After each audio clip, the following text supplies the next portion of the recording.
Network, thank you so much for being here with us tonight at Echo Base TV, where community happens.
of Echo Base Network. Thank you so much for being here with us tonight at Echo Base TV, where community happens.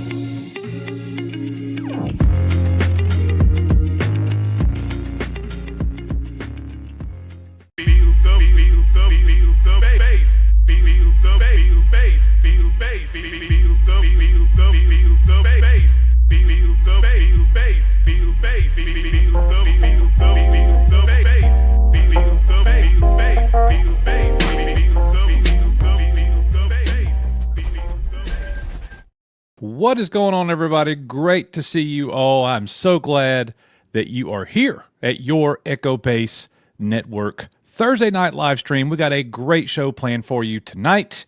I want to give everybody a shout out in the chat. We got over 160 people in the chat already here at the very top of the show. So I want to just give a warm welcome to all of our visitors. If it's your first time at an Echo Base Network live stream, say hello in chat. Let us know it's your first time. I do want to give a warm welcome to all of our channel members that I see right here at the top of the show. So I am scrolling and I see Debbie Young here. I put my glasses on because I thought y'all wouldn't make fun of a guy with glasses. But, you know, what are you saying back there? You don't have to talk to me about getting made fun of with glasses. It happens to me on a daily basis. Actually, so those really are my glasses. I would never wear them to read a computer screen, though. I guarantee you that. I would hope not. Well, that makes it a lot harder. Yeah, these are my computer. These are my computer glasses. Coach. I need readers. I really do. I really do need readers. And curse those 4K camera outputs showing my gray hair more and more this summer. It's so funny. But anyways, hello, members. Debbie Young is here. Good to see you. Venger is here. Good to see Venger. Master Dad Bane also is with us here in chat. Star Wars Mom. Hello, Star Wars Mom. Great to see you. Dream Sigils. What is going on? Good to see you. Me Official 228 locked and loaded, and I'm on the small screen tonight. We're not on the TV screen, but it's all good. We're just glad you're here. Let's see. Stever, what is going on? Good to see you, sir, as well. Christina99, good to see you, Christina. And we also have in the chat JMCNY Cousino. Yeah. Thank you. Very good. So good to see you, my friend. Green Lantern 345. Good to see you, Green Lantern 345. And I think that's about all of our members so far. Want to make sure. Star Warrior is just become a member. We want to give, you know what, we're going to do that proper. Little Lamb is also here. Good to see Little Lamb. Awesome. Cool shirt, Coach. Thank you, bro. This is a relic of the old Echo Base Network merch store. Which merch store, Coach? You'll need to be more specific. Like version 4.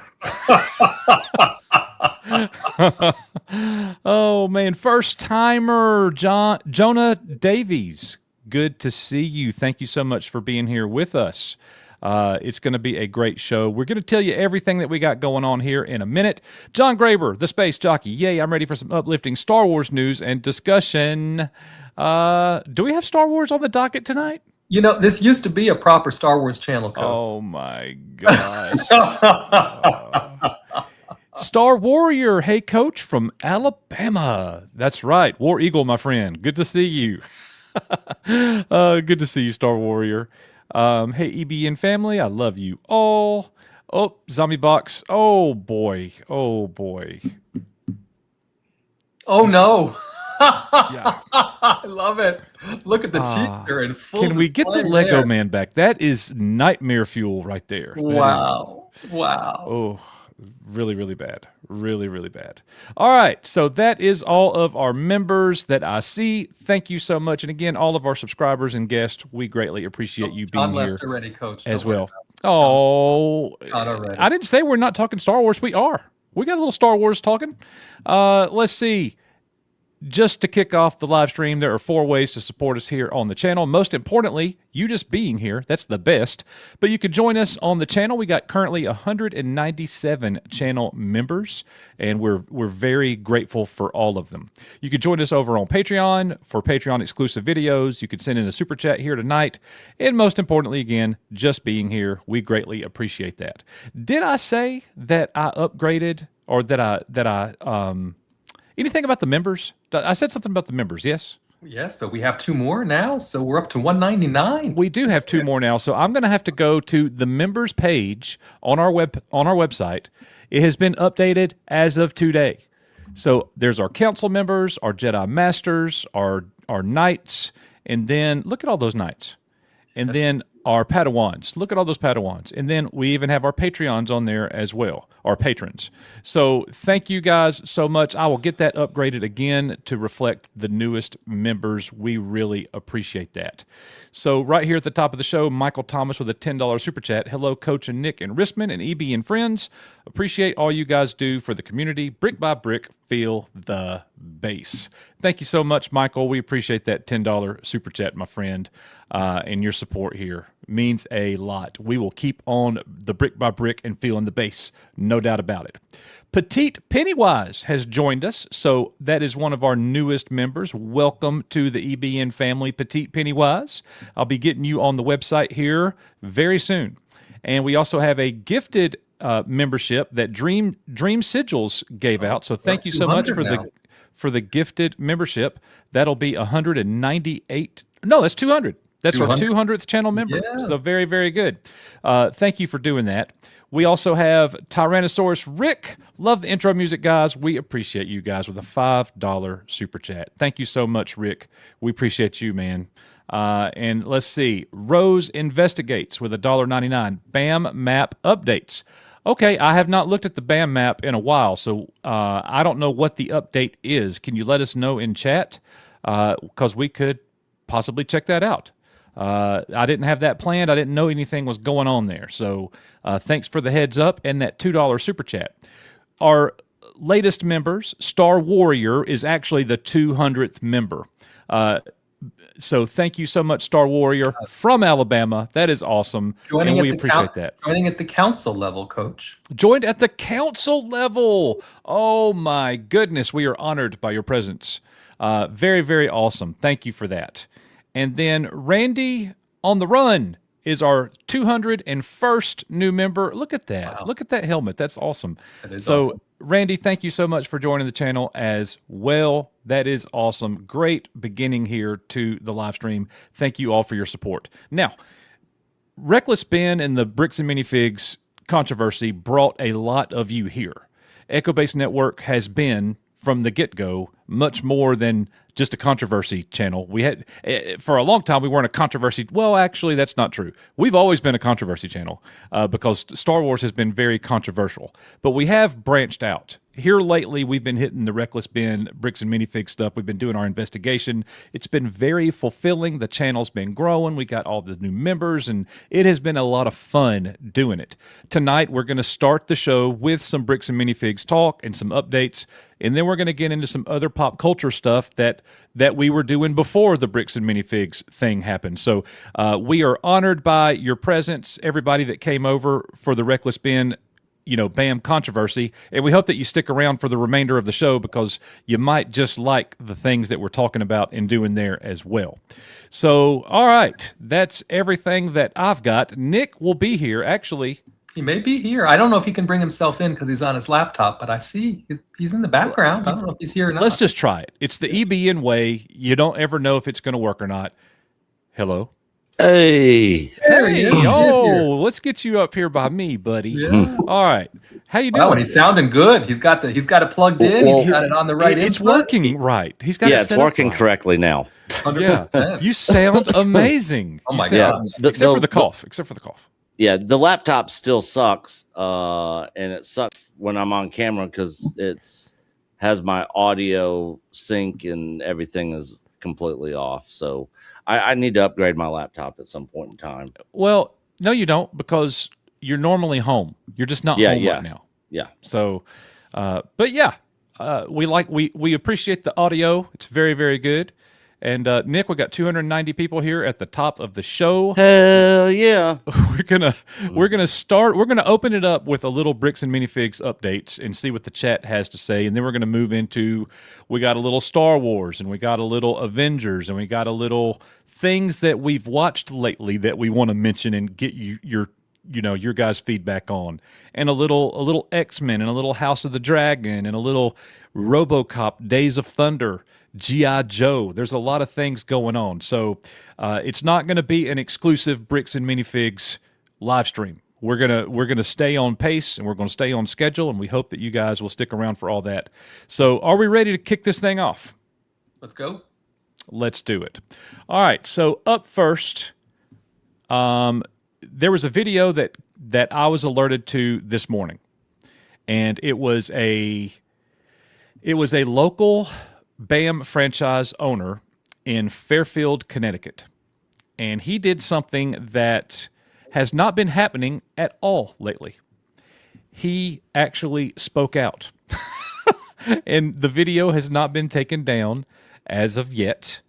And it's a very interesting video. I covered it. A lot of you probably watched that video of my coverage earlier today.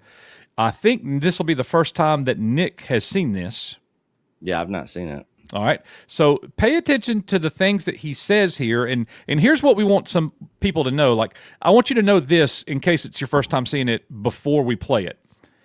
Bricks and Minifigs owners have been instructed straight from the corporate office that they are not allowed to talk about their union association, the IABAMF. They're not allowed to talk about that and a small list of other things in their public channels. If it's a Facebook channel for the store, they can't talk about it there. Even if they created that Facebook channel themselves. We talked about that kind of thing with Crystal Gorman, who actually is here in the chat, by the way. Hello, Chris. Good to see you, my friend. She's going to be joining us on a live stream sometime soon, by the way, guys, which will be awesome. So, anyways, this gentleman made this video right here, and here's what he said. Hey, I just wanted to jump on here and talk to those of you specifically who have been following along with this controversy with Bricks and Minifigs Corporate, who are concerned, frustrated, angry at all the information and things that have happened over these past 2 months almost. So to do that, we're going to have to do a little bit of things that I can say and things that I can't say. What I cannot say on any BAM supported channel right now is whether an independent franchise owners association exists. What I can say. What he cannot say right now on any BAM supported channel, that the association even exists. We know that it exists. Yeah. Everybody knows that it exists. So why not let them build a... We're echoing because the coaches share thing. Yeah, try now. There we go. That's better. Okay. So the reason why they would not let them speak on it doesn't really make much sense. It's like trying to defuse the bomb after the bomb's already gone off. So I think it's because I'm just speculating here. I have to imagine that BAM Franchising Incorporated views the association as some type of threat. And that's why they don't want promotion on it, or what they don't want talk about it. You know, their own actions is the threat. Oh, there ain't no doubt. Corporate's own actions is the threat. They should look at themselves. I agree. Risman? Yeah, I think I'm with you, and I can't imagine it's because they don't want other franchises that might not know about it to know about it, because I'm sure all the franchisees know about it. It's just a matter of whether they've chosen to join it, right? So I think they're just trying to put as little fuel on the fire as they can, and what's under their control to sort of keep quiet. And I guess it's this messaging on social media for what it's worth. But I think this fella does a good job of messaging it while not messaging it. So I'm not sure it matters, right? Yeah. So, I'm with you on that. Now, we only know that, to my recollection, only one other store has publicly spoken out.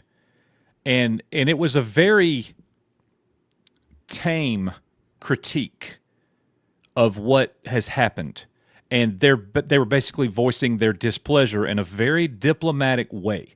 They didn't come out like, shooting from the hip or anything. They weren't throwing knockout punches. But Is this social media post you're talking about from the Florida store? Yeah, it was somewhere in Florida, and the post was removed. We covered it. Yeah, I think it was. It wasn't Clearwater. Sarasota? It was Sarasota. Yeah. It was Sarasota. They made a post basically critiquing and criticizing a little bit, very tamely, what had happened. And not long after that, the post was removed. And then the internet does what the internet does. Why people have to assume that corporate made them remove the post. I messaged them in the chat on Facebook and just said, thanks for this post. Why did you remove the previous post? Just wondering. And they were like, I think they said we received a call or something like that. And that's all it said. It didn't go into any detail whatsoever. And then they repost a much more tame, not even mentioning corporate at all. But it was all about local support and the business, and all that. And people have to remember that these local franchisees, this is not BAM corporate. These are people who have been impacted in the worst way by BAM corporate's actions. So let's continue this right here. I guess I need to... Please feel free, if you have more questions about that. Here we go. Please feel Can you hear free to come talk to me in the store. What I can say for purely informational and non-promotional purposes is that franchise owners associations are completely legal and normal parts of medium and large franchise systems. Some of the things that they can do, among many, is hold corporate accountable. Did you hear that, guys? I'm turning off the echo because I know why it's echoing. We won't have that problem here in just a second. All so he just said that one of the things that the association can do is hold corporate accountable. That's something that, Nick, we have heard a lot of owners and previous owners tell us. Yep. In the behind the scenes of it all. By the way, we're going to be letting everybody into the behind the scenes area of this whole thing. The interviews that we've conducted. And more to come. Way more to come. Yeah, we're two lined up. We're going to release those. Go ahead. I was just saying they're going to be big. We're going to release those interviews at one point where you're going to be able to hear it all. Things that we haven't said or been able to say.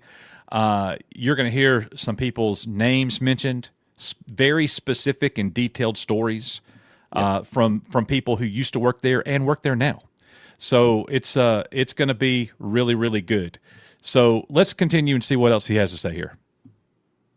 For decisions that they feel are not in the best interest of the brand, potentially all the way up to pushing for executive leadership change. Again, that's purely information.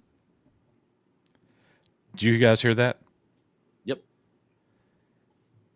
He casually mentioned one of the things that the association can do is push for executive leadership change. Mm-hmm. Now, we have been told that that's something an awful lot of the owners are wanting. They're wanting change, systematic change from the top. Not just replacing one person, but they're wanting reconstructive surgery. Thoughts, guys? Well, we've also heard that even if they make changes at the top, it's probably just going to be more of the same. That they'll just put more of the same type people that are associated with corporate that are okay with all this. If they make a change, it's literally just going to be to appease the public or appease the franchisees, but it's not really going to be the quality of the other people that they could possibly put in charge isn't going to be any better than what's there now. Yeah. So I think what you're referencing is when Tavea Marconi told us flat out that if the McNeffs are cast aside, that Reed Brimhall would replace Ammon McNeff as CEO with his son Adam Brimhall, and that Yep. nothing would change at all. It's Yep. just a new name, and everything stays the same. That Yep. is obviously that's not coming from us. That's coming from Tavia Marconi, the former manager that worked with Reed Brimhall, who we've interviewed and had conversations with 3 or 4 times. One of her interviews was just posted yesterday, I believe. Another channel had her on. Great interview with Tavia. Yeah, it's like 2 hours long. They did a really good job. I got tickled because the thumbnail says exclusive interview, and I'm like, wait a second. That's not an exclusive interview. We have interviewed her about these same things. Yeah. So if the interviewee is talking to more people than one, it's not an exclusive interview. Yeah. So anyways, I guess people just get excited and said, hey, this is exclusive. Now he probably didn't know that he probably doesn't know anything about our channel that she's even talked to us. Maybe. But anybody following the Bricks and Minifigs, anybody following it knows about our channel and probably about Tavia as well. Like that was pretty big. Yeah. But I don't know. Maybe you're right. I don't know. Risman? So I was going to say this is a kind of like a Lucasfilm situation, right? It's not enough just to change the leadership. You have to change the story group too, right? In this case, you have to the system needs to be overhauled, right? They're bound by agreements that are not in their best interest. There's more at play here than just simply creepy and shady and slimy leadership. Right. What you hear time and time again, and what you guys have seen through the investigations and looking into all the documentation, they're bound by very restrictive agreements that, yes, in some cases, from a network standpoint and from an operational perspective, does enable them to take advantage of the power of the franchise, so to speak. But then in all these other ways, it really is suppressing their ability, right, to get the kind of change that they're looking for. So it's got to be leadership, and then there has to be something done with their agreements through amendments or whatever other means they might have, and as we've been talking about, it needs to be the right leadership turning over, right? You can't just turn over the figureheads, right, or the ones that seem to be having the bad press, although that does appease potentially a certain subset of the problem, right? You really have to have the right change in leadership for the person who's really in charge. Yeah. It's sort of like, Disney getting rid of Kathleen Kennedy and putting Dave Filoni in charge. 100%. 100%. All right. Well, what's changing, guys? Nothing. So far, nothing. Yeah. But one other point I wanted to bring up as far as interviews, one of the upcoming interviews we get, I'll give you guys just a little small tease, is somebody that was going to get a franchise and saw everything he was going to have to go through, everything he was going to have to sign, and decided. Tell him who he was really close with through that time. I can't remember. I'd have to pull the email back up. Josh Johnson. Yeah, that's right. Yeah, Josh Johnson. Yeah. And so he dealt with Josh Johnson during this whole thing. And after looking into becoming a franchise owner, he's like, this is not a good business venture. And he opted out, and right now he is so thankful he did not get involved in that company. Ultimately, at the end of the day, whatever happens, what I'd like to see is corporate burned to the ground, completely gone, and all the franchisees have full independent control over their individual stores. And then the American Fork Police Department and the Provo Police Department be gutted as well. There's lots of civil lawsuits coming against them because the stuff we've been seeing from the Reckless Ben videos on them, they're just as much to have a bunch of criticism and stuff thrown their way as much as corporate is right now. I want to see, like you're saying, I want to see a situation where corporate does have that reconstructive surgery, and the franchise owners are able to move into broad sunlit uplands. I'm channeling my inner Winston Churchill. Okay, that's what I want to see. I want to see the good people win, and not the people that like. This is something that we look at, and I'm not going to bore everybody with an American history tale, but like if you look at westward expansion, if you look at Manifest Destiny and the movement to the West was pretty much built on the backs of Chinese, of Asians, and then they were treated brutally by America during that time, and they didn't see any benefit from the work that they did. That's pretty much the situation that BAM franchises are experiencing right now. They have it tough right now, and they have all of the disadvantages while the franchisor has all of the advantages. Now, that's how the franchise system works. There is no doubt about they set up a system that is advantageous for themselves. If anybody's going to take on the risk, it's the person at the bottom, and that's the franchisee. Mm-hmm. But it's such a discrepancy in advantage, disadvantage. I think that's where we have the problem, and the fact that corporate is making decisions to make the lives of these people really difficult. They're not just their lives, but their livelihood. What they're able to bring in with their business.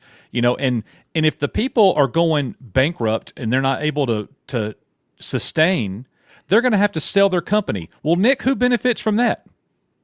Corporate does. Yeah. Let's just burn it. Let's just keep negative PR going. And I'm not saying this is what they're doing, but if they keep negative PR going and a bunch of these stores are having to sell. Yeah, they just resell that franchise to somebody else. They're making corporate's making their money. That's a huge revenue stream for BAM Franchising Incorporated. Yep. Now the question's going to be, who's going to buy that? That's the problem that they have. Yeah. Which that maybe they could fool some people into that or whatever. This is such a tangled web to go through. All right. Anyways, let's continue here. Not promotional for any specific organization at all. What I can say is that last month I resigned from Franchise Advisory Council. It's a corporate-led entity of a small group of franchisees who meet regularly to kind of provide a franchisee perspective to corporate. I can't say why I resigned, but I can say it in person. So if you'd like to know, you can come find me. There it is. There it is again. He can't say on any BAM-controlled channel. But he can say it in person. If the local customers there want to go talk to him, he's open to it. He's being transparent with his local people. Now, I reached out to him this morning and asked for an interview, and he politely but firmly told me no. Okay. And he has no interest in the countrywide appeal of this whole thing.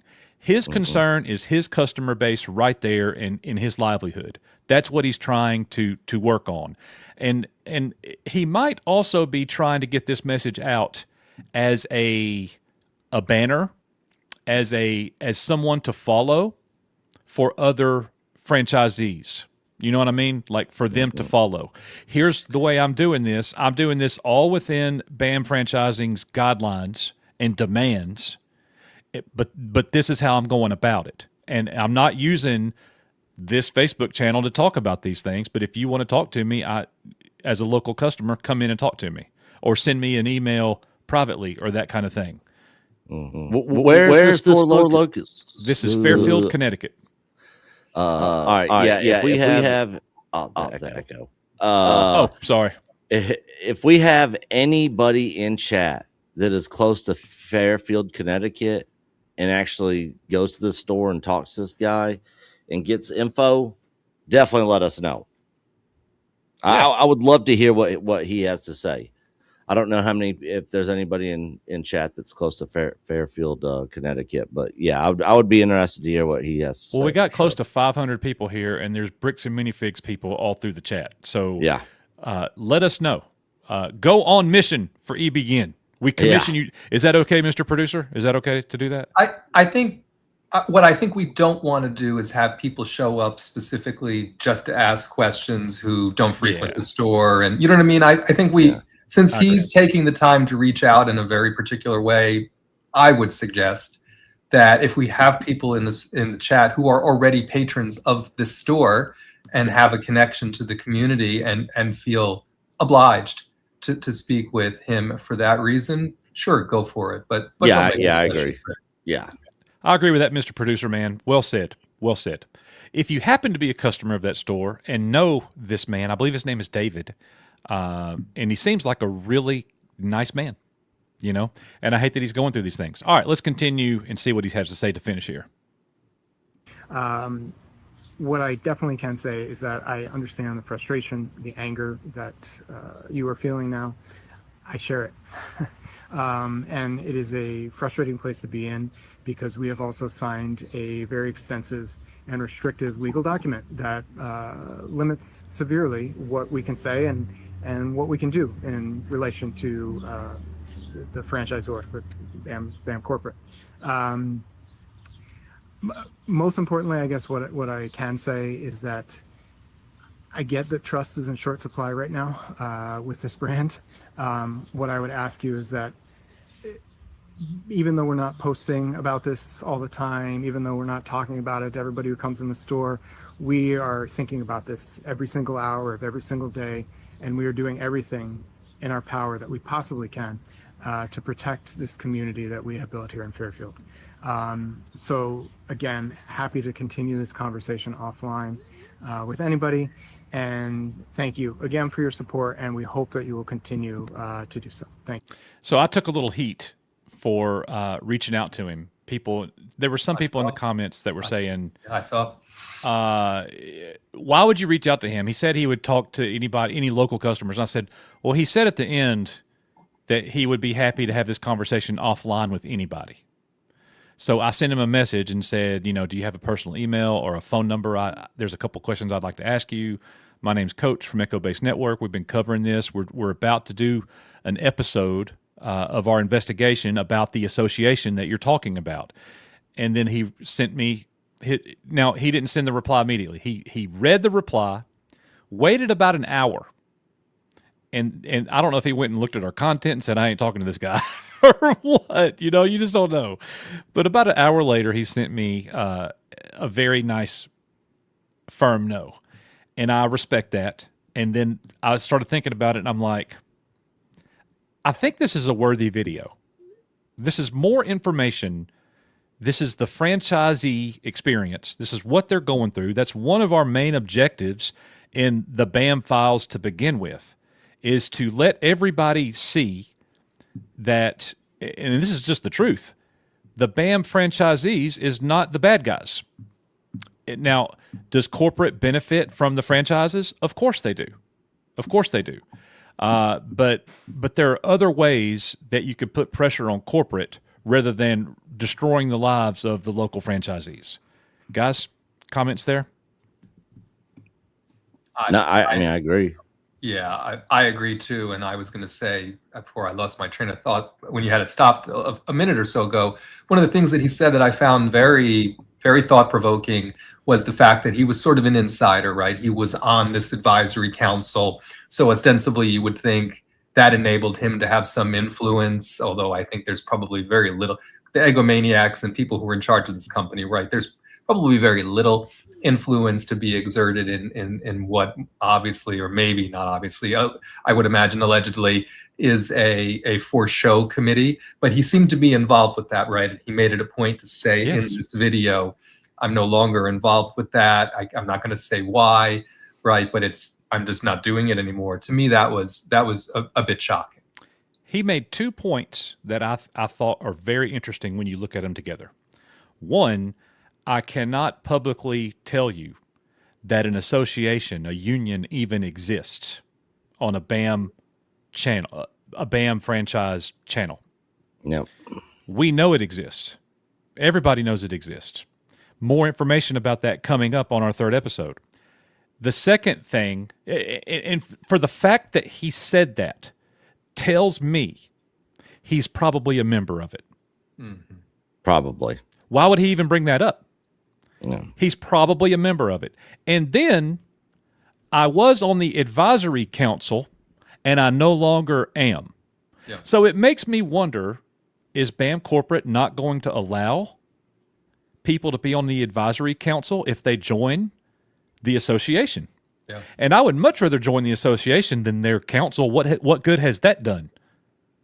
Well, and you know what ends up happening, and why I'm thinking that's probably exactly right, is because then all of a sudden it's like the association de facto has a voice on that council. If there's at least one person who's on the council who's also in the association, which to me is the right thing to do, right? If you're going to have an advisory council and you're going to treat it seriously, you should make sure there are representatives on that council that are the cross section of, it's like a focus group. We just have to have the conversation with focus groups, right? You shouldn't just pick a focus group that only gives you your own point of view, right? So you should want to have at least one person on that council who's also a member of this union, right? But they don't think that way, right? They don't want that kind of friction. They don't really want to hear what we believe, right? Allegedly, they don't really want to hear,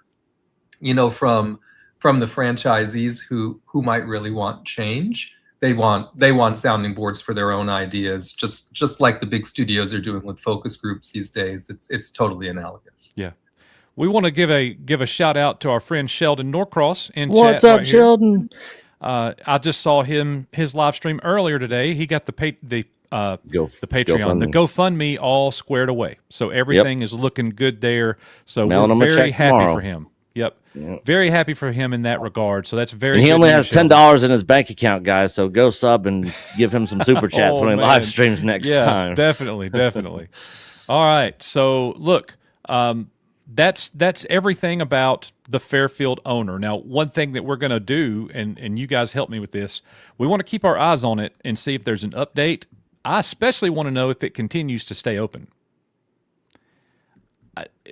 What I mean is, does it continue to stay posted? Or is he going to have to take it down? There's speculation out there. I heard from a couple of inside sources from Bricks and Minifigs this morning. That's how I even knew about the post. I got an alert right off the bat this morning from one of our very valuable behind-the-scenes, very close ties to Bricks and Minifigs sources. We've got several now who have become very trusted. And the reason that we're trusting them is because they've demonstrated the ability to be trusted. That's why they're trusted sources. Something else that's been a little critical, in the comments, and we're okay with the critique and the questions. Got no problem with it. A lot of people are saying things like, not a lot of people, just a couple, but they're saying things like, you guys should not be posting anything from these anonymous people because you don't know if it's legit, da-da-da-da-da. And I respectfully reply and say, bro, they're anonymous to you. Yeah. We know who they are. Yeah, we know exactly who these people are. We know exactly who we're talking to. Yeah. So we've done that work, and one day all of that will be revealed. Nick and Risman and myself, we will tear that curtain down and reveal all. We'll tell you about the 2 phone conversations we had with Reckless Ben, who called us on the phone, and we had 2 30-minute, 45-minute phone calls with him. Yep. We'll get into all that with you guys, the behind the scenes and inner workings and all this stuff, when that day comes, and we promise. So that's the Fairfield owner. Now, Nick, you mentioned this earlier. This is something else that's happening. A current franchisee has reached out to us, whom we are aware of and know. They have already been vetted. We know their location and what they're about. They have reached out, and they have pretty much agreed to do an interview. And now they're going to talk about their beginning, and they're going to take us all the way through it. Because you can't just look at the controversy to get a full understanding of what's happened. You have to think about, what's the dream? Why did they start? What was the promise? And then you look at the debacle of this whole thing. So this current owner is interested in coming on and doing an interview with us. So we want to ask the chat right now. And the interviewer actually suggested this. So I'm doing what they suggested. If you have questions that you would like the interviewer, the current owner, to talk about, post them in chat right here at this timestamp. We're 49 minutes in the live stream. So this will be, start throwing them up, and then we'll look. And by the way, BAM is certainly here. Oh yes, they're watching. They're watching. We've been doing this on every live stream.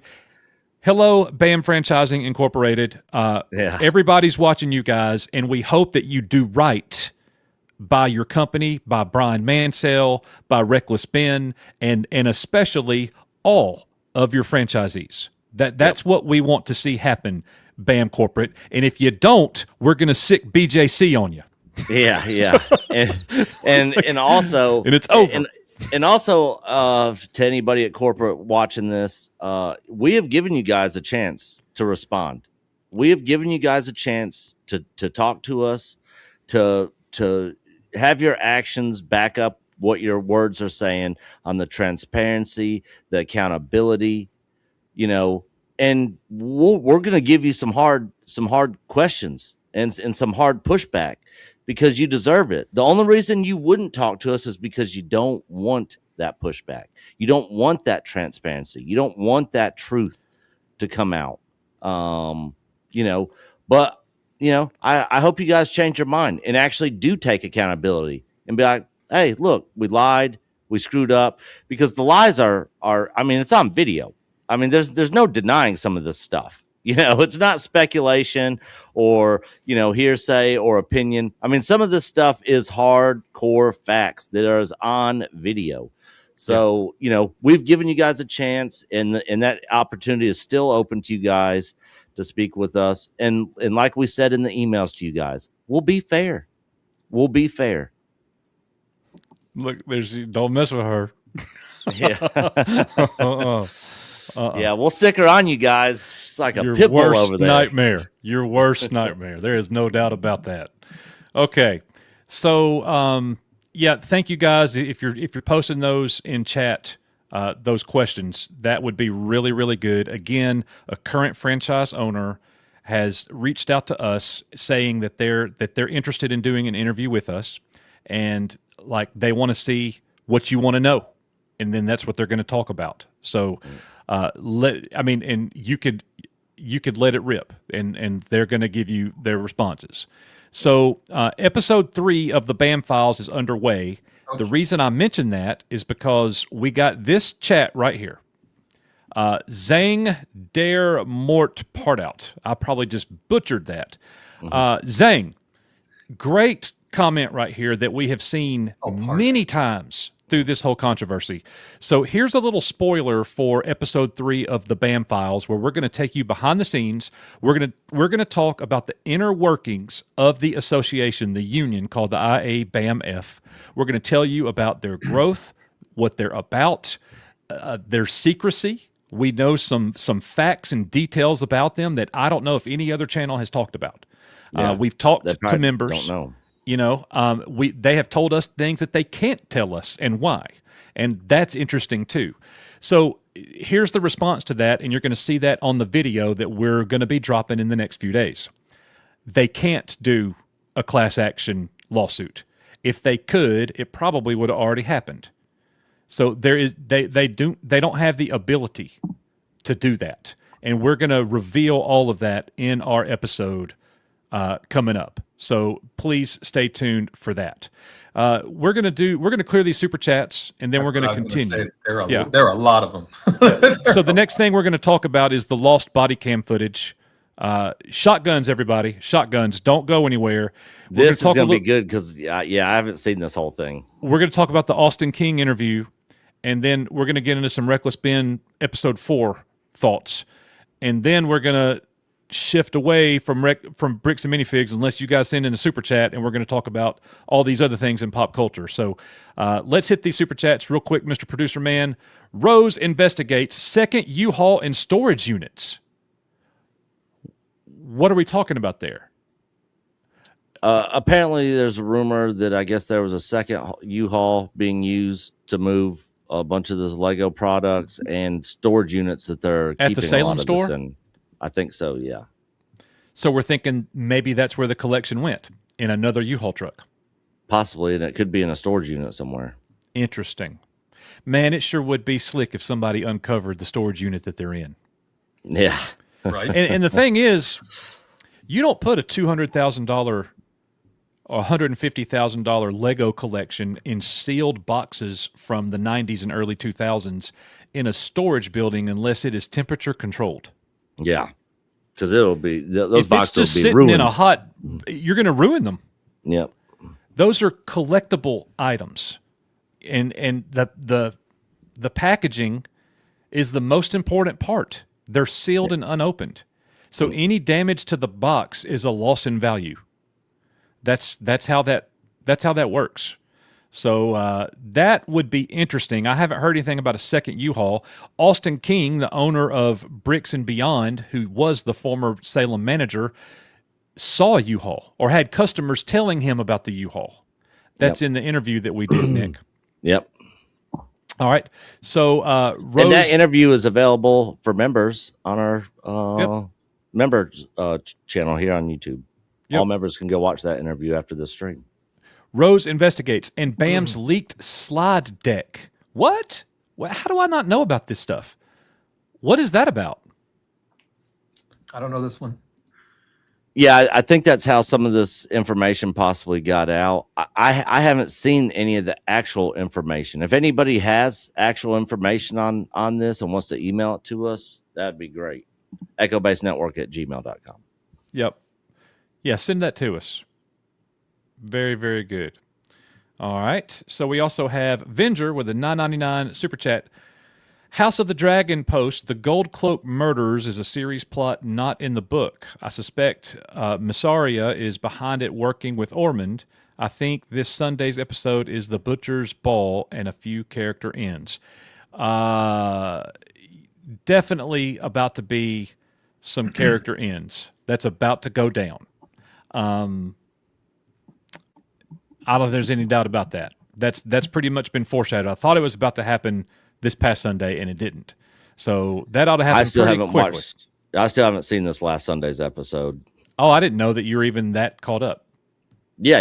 I'm completely caught up. I was gonna watch it last night, but I actually ended up watching some old TNG episodes, Star Trek: The Next Generation. Random.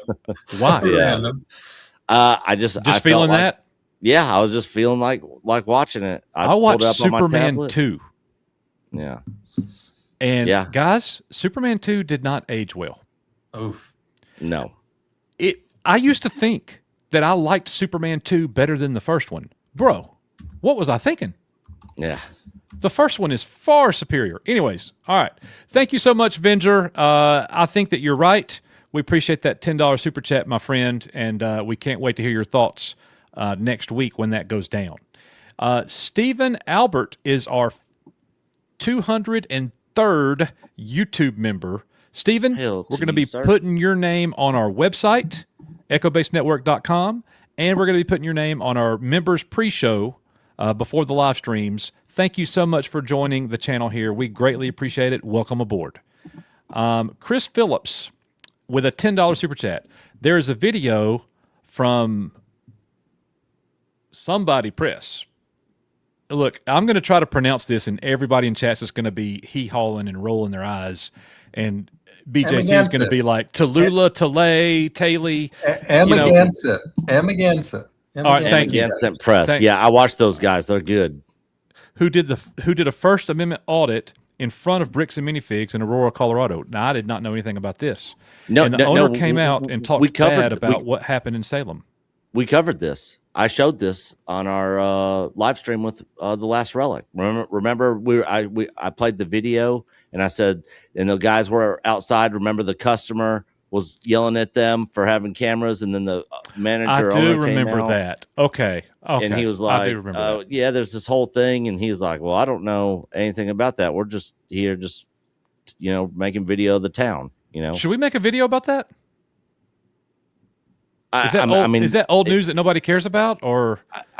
I mean, this happened like a month ago. I forgot all about it. Yeah. You know? Yeah, it was at the very beginning of his Amagatsett Press's video in Aurora, Colorado. Interesting. Yeah, Chris like literally Phillips, at the very beginning. thank you, man, for that $10 super chat. The Last Relic has been here several live streams, so I think that was maybe the first one he joined us, though. It was. Yep. Okay, so the very first Yeah. one. So, anyways, thank you so much. If you go to our playlists, guys, you'll see our live stream playlist, and you can go back and watch our old streams there. But our first stream that we did with Relic, we're covering that. And actually, it's in a video because How long is that? Well, that section where he's in front of, like, literally, we could pull it up and watch it if you wanted to watch it again. It's literally like less than 10 minutes. I mean, the whole video is like 30 something minutes, but the section of him in front of the bricks and minifigs is only like less than 10 minutes. Yeah, we might do that. We might do that. So, all right, we're going to keep rolling here. Thank you so much again, Chris. We appreciate that, dude, with a $10 super chat. Rubate, what is going on? With a $5 super chat. Would Bricks and Minifigs not already have put in place legal measures that allow them to walk away? They have proven to be as cunning as up till now, more to come. So have they put in place legal measures that allow them to walk away? Yes. They have to sell their store. Yeah, to corporate. And then corporate will turn around and sell it to somebody else. Well, they could sell it to somebody else as long as corporate approves of that sale. Yeah. And if they disapprove of that sale, they get to buy it. They have first rights to any sale. Yeah. So they do have a window to walk away. The problem is that these people, Risman, you're the money guy. Tell them what the problem is. What they invested to be able to open up their own bricks. You got to keep in mind, guys, this could cost over $600,000 to open up this store. And on this point, I've seen a couple people in the chat, kind of calling for all the stores just to shut down, right? Everyone should just shut down the stores. That's the only answer here. Again, this is these folks' livelihood, right? Now, again, I understand there's some bad actors amongst the franchisees, and obviously there's some corporate-owned stores and all that. But I'm just talking about the fellow we just saw in the video, right? Who's appealing to his community because he's got all his money tied up in this store. Now, again, it used to cost a certain amount of money, but now it's costing what, upwards of $500,000? It's double what it was. To get these things going, then you tie up your money in inventory, and it's a small business like anything else, right? And so this is not the only franchise cautionary tale that's out there. Generally speaking, franchises are a bit of a risky proposition because you are very confined in how you need to operate, but that's a barrier to entry in becoming involved in a franchising system, right? But I think it's completely impossible to think that all these stores are just going to be like, well, F this, I'm shutting down, I'm moving on, I'm going to. They can't do it. Yeah. No, they can't. I mean, we haven't heard of any. I mean, has chat? We got almost 600 people here. Has anybody heard of any local stores that have shut down recently that's not directly tied to Bricks and Minifigs controversy, like Salem, or an owner actually selling his store now? Like, here's the situation that they're in. They've got over 30 Bricks and Minifigs stores waiting to open right now. They've already signed the contract, and that they're not opening right now. Some of these people are looking for a way out, and they might get sued by Bricks and Minifigs because they've already signed. So that's going to be another battle, because I guarantee you all 30 of those stores are not chomping at the bit to open up a BAM franchise. Why would they? Well, and the problem is, though, at the point of opening, at the point of they're ready to open next month, the month after, whatever, they have such significant sunk costs already invested, right, to get to that point. It's not like they just signed on the line and gave their franchise, their franchise startup fee as good faith. I mean, I would imagine if someone's like way at the beginning, they could evaluate, depending on how much money they've already tendered, right? And they can evaluate, all right, what if I lose that money? And what's in the contract? for being able to get out of this before opening and yada, yada, yada, right? But for these other people that are literally ready to cut the ribbon, they have to open, and every day they don't open, that sunk cost gets more and more and more, right? As they continue to have to encumber those costs without any revenue at all. Right. Yep. Good point. So Rubate, thank you so much for sending that in. That was a great super chat right there. Todd4968 with a $2 super chat. Ammon won't step down voluntarily, needs to be rooted. And that could happen. And that's one thing that the Fairfield owner was talking about. The association could have the type of authority to call for executive leadership change. And that's what they're wanting. I don't think there's any doubt. I can't speak for the franchise owners, but I guarantee you a bunch of them are wanting Ammon McNeff gone and his brother. The guys on Family don't like him. Uh-huh. I mean, did you guys see the body cam footage that came out? Everybody was watching it. One of them, the police officer's talking to the brother that is in between Ammon McNeff and Matthew McNeff. And he's like, he literally says something to the effect of, I don't have anything to do with their business. And I have even less to do with them personally. Yeah, I miss that. I don't think it's a very long video. We could probably watch that. Yeah. Chat, do y'all want to give that a watch here in a few minutes? Let me know. We don't like boring y'all to death with long videos everybody's already seen a million times. So let me know about that. Ammon won't step down voluntarily. You're probably right. But man, I know that he's got to be feeling the pressure. All right. Thank you so much, Todd. Now, next one, Clifton Norton with a $5 super chat. Could a crowdfunding effort assist franchisees to pay their non-BAM bills, food, wages, rent, with the declaration of stance for eligibility? Sure, it could, but I mean, who is going to organize that? And that's a lot of owners to help. Yeah. They would literally have to maybe start a GoFundMe. Each store would have to start their stores. Yeah, each store would have to start their own. Like, hey, if you want to support our store to help us keep the lights on until this whole thing, goes away, just to where we can pay, the power, utilities, money that doesn't go to corporate, The thing is, Clifton, that's such a well thought out super chat, and we appreciate it. If it continues to get worse, then we would have to try to come up with something like that for some of these people. Like some of our sources, if things got really, really bad for them, I would want to help in that regard if possible. Yeah. If we could do anything, then that's what we would do. And we've heard from Reckless Ben on his part 4 on how he's going to be trying to help a lot of these franchises. He's talked about it publicly, what he's doing for part 4. So it'll be interesting to see what he comes up with, what he's doing, all that sort of stuff. Reckless Ben has said, first of all, he told us on the phone weeks ago in our first conversation that part 4 is really about trying to help the people who have been hurt the most through this whole thing, and that's the local franchise owners. Yeah. Like he flat out said that. And now that he has said that publicly on interviews, we could say that too. I mean, the man told us that 3 weeks ago. Yeah. And he's not budged an inch. Like, he meant what he said, and I appreciate that. All right, so thank you, Clifton. We appreciate that, man. Maybe more on that at another time.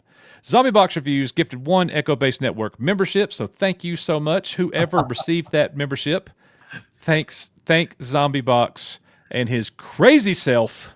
Got your minifig back. It says Echo Base Network on the shirt now. Awful pictures. Oh, does me so dirty, man. Okay. Thank you so much, Zombie Box. We appreciate it, brother. Tyrannosaurus Rick with a $5 super chat. Good evening, Bam. You suck ass. Fire scamming McNuts. Thank you, Rick. We appreciate it, bro. Yeah. We appreciate that very much. That's hilarious. John Dickens with a $5 super chat. If Ben wants to help the franchisees, he can win his lawsuits and donate the money to them, buy out their contracts. Who knows? Who knows? Yeah. Maybe. I don't know. Yeah, I'm not sure how the legality of all that would work, but yeah, we'll see. I'm sure he's cooking up something behind the scenes that's going to be interesting. Absolutely. Can't wait to see what it is. Thank you so much, John. We appreciate that, bro. You might be on to something. Let's see. Rose Investigates with another super chat with $2. It's not a rumor. It's on the BAM map. Okay. I'm not sure which one we're talking about. Back The the slide second deck. U-Haul. The second U-Haul. Got it. All that. Oh, we'll have to check that out. Yeah. Thank you so much, Rose. So I did link for people in the chat, and I'll do it again. But here's the link for the BAM map. I just posted it in chat, and Coach, do you have that saved as a favorite? Yeah, I sent it by email also, just in case, because I Okay. couldn't put the link in the. You can't link in the private chat. It doesn't let you.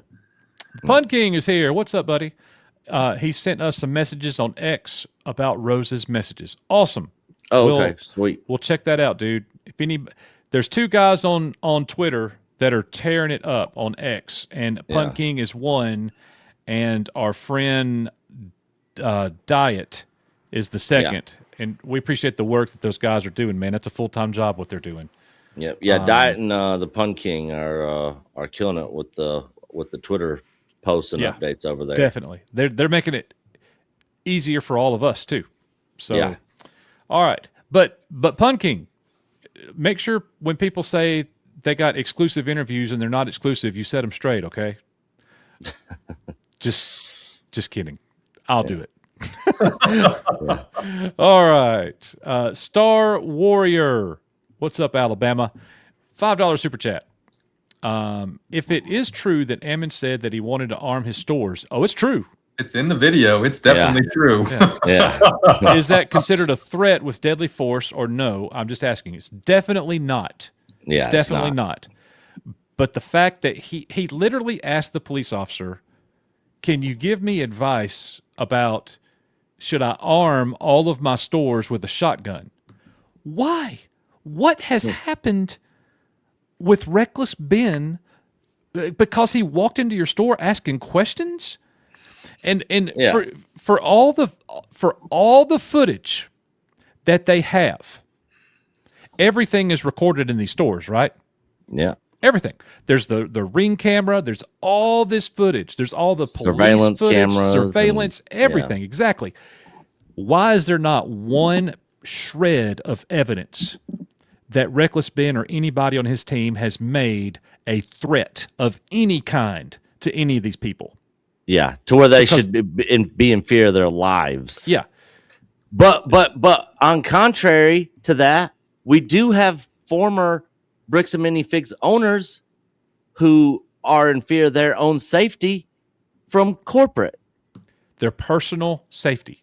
Their personal safety. If you missed that, Nick, tell them what happened. Like you in part of our investigation, you have done a great job. Yeah. For those of you who don't know, we tag team stuff. Rissman tells us what to do, and I'm kind of doing the planning stage, scripting everything out for our pre-made videos, getting the ideas, getting the really bad graphics with the wrong map made, and all that kind of stuff. Okay. Oh no. So, and we're getting ready for Operation Regurgitation. Okay. Yes. Yeah.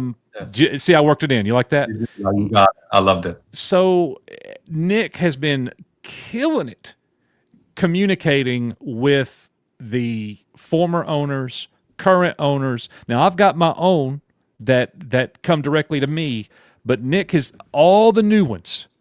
I mean, there's a dozen of them. Nick has made contact with, Nick has set up interviews with, Nick has interviewed some of them by himself. Nick, you got a message from one of them that blew our minds.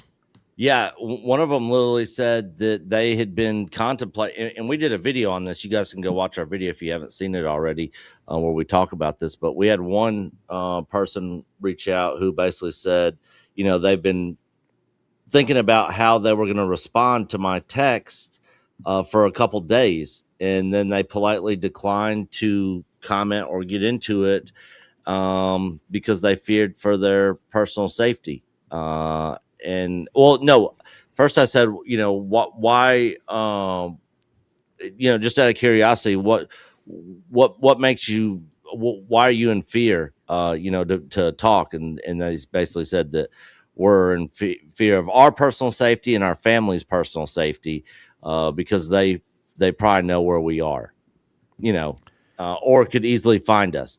And I'm just sitting there thinking to myself, if I ever, any company I've worked for in the past, I've never left them and felt in fear of my personal safety. Have you guys? Has any of this happened to any of you at former jobs? If I felt in fear of my personal safety with a place that I used to work at, I'd be fighting somebody. Yeah. Yeah. I mean, it's never happened. We're going to get that fixed. Yeah. And so the fact that these people said that they're in fear of their and their family's personal safety, I was just floored, Bro. And they have no reason to be lying to us. Yeah, none. They did not tell us why.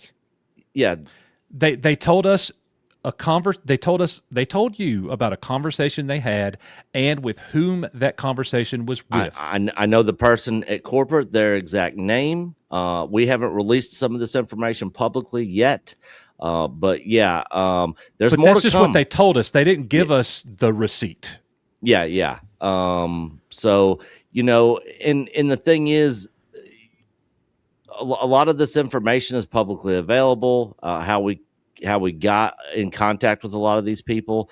And again, I literally have no reason to think that these people would be lying or anything, because they said they don't want to be involved. They don't want us to mention anything about them that would give any specifics of who we spoke to. So we've changed up a lot of wording when we talk about them, to try to keep their identity hidden, because they're literally said they're in fear. Their personal safety. We'll change pronouns so you don't know the sex of the person that we're talking about.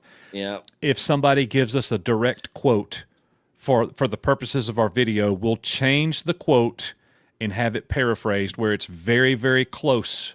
It means the same thing, but it's not exactly the same thing. Yeah. We always say they or them to keep the numbers of people that we spoke with. Maybe because a lot of these ex-store owners had 2 or 3 owners that were involved. Some of them just had one. They're all, a lot of them are different. So we change all that up just to not.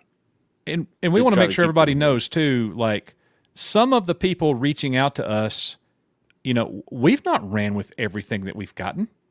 Yeah. And you have to prove to us you are who you say you are. Yeah. We have to know everything. But here's the thing. This isn't all people coming to us. Yeah. Nick has reached out to several former owners. Yeah. Specifically. Like 15 to 20 of them. Yeah. To their personal numbers. Yeah. And he's gotten some responses, and more are happening. So there's more about that coming. But Rissman, they're in fear for their personal safety. They feel a physical threat. They feel harm over Legos. That's insane. Well, and here's the reason why. Here's the reason why they feel harm, because it's very simple. The immense wealth that this company can generate on the backs of their franchises. Yeah. That's why. If they weren't making millions upon millions of dollars right now, opening up all these stores, it's a huge financial revenue stream. If they were not doing that, nobody would feel harm. Nobody would feel personal safety issues. You know what I'm saying? They feel that way because their money is being threatened, because the way that they do things. That's why the rich and powerful threaten people. You know what it feels like? It feels like, well, we'll let you out of the family, but you can't say anything bad about the family. You can't say about how we operated. You know, you can't say anything about your time in the family if you're Yeah. going to leave the family. That's exactly what this is. So to Right. our Bricks and Minifigs corporate office members that are watching right now, if Emin McNeff is not here, run and tell him that we said this. How about you do something besides make a stupid blog post with 7 things that you're going to improve, that all of which has nothing really to do to help with the franchise, with the franchisees. And when you're not even doing any of those 7 things. Yeah. Because I could name several on that list that you are not doing currently. Not doing currently, and sending them a field coach or whatever. Like, you might want to address some of this personal safety issues. It sounds like you got a lot of cleaning up to do. The thing that worries me is you already know all this stuff and you're okay with it. That's what the public is afraid of. Well, and you want to talk about someone using AI, Coach. That blog post was written by AI, right? Yeah. You know, the seven things and the wording and the structure. You know, it was all, you know, ChatGPT, Copilot, take your pick. Yeah, right? yeah. You know, It's really funny too. Like, we looked at 147, all 147 blog posts on their website. Over half of them is specifically about opening or operating a BAM franchise. Their blog site is a tool to promote their biggest revenue stream, and that is opening new stores. Yep. Or selling existing ones. Okay? Yeah. So it makes sense. The corporation on their site is promoting what you got to do to open up a franchise. All right, I get that. It's recruitment. That's what it is. Okay, it's funny to me that since this has happened, look, I'm not going to talk about it. I'm just going to pull it up. I'm going to show you. I want to be accurate here. I almost made a video about this, but people would be like, "Oh, that's such a nothing burger." I should have done it because it's funny to me. So if you look right here, Bricks and Minifigs, an update on brand improvements and pending litigation. All of the sudden, after their stupid PR 7-point improvement plan, and their talk about we're not going to be bullied by people like Reckless Ben, stop motion animation with Lego bricks and free movie set build, how to pack Lego sets for a move. Do you know how many posts they've made that are similar to those two? Next to none. Yeah, they're very anomalous, aren't they? Yeah. So now you're making blog posts to speak to the heart of the Lego fan? Get out of here. Yeah. Like, that's just smoke. None of that means. Yeah. That's really funny that they're trying to act normal. You know, no, get back on target and start promoting opening up more of your franchises that nobody wants to open because of you. Well, like we talked about, Coach, one thing is for sure, they're experts in how to move Lego from one place to another. So I'm sure that one definitely. post is very informative. How to pack up your Lego and move them, I think they know. Yeah, exactly. So nothing to see here, folks. Just move along. You are more than welcome to do that, sir. You are more than welcome to do that. All right. Move along. Move along. Move along. Love it. All right. So also body cam footage. That's what we're going to get into. Do we want to? What about the rest of these super chats? Yeah, we got to hit yeah. them. We got to hit them. Yeah, we got to hit So them. many more of these super chats.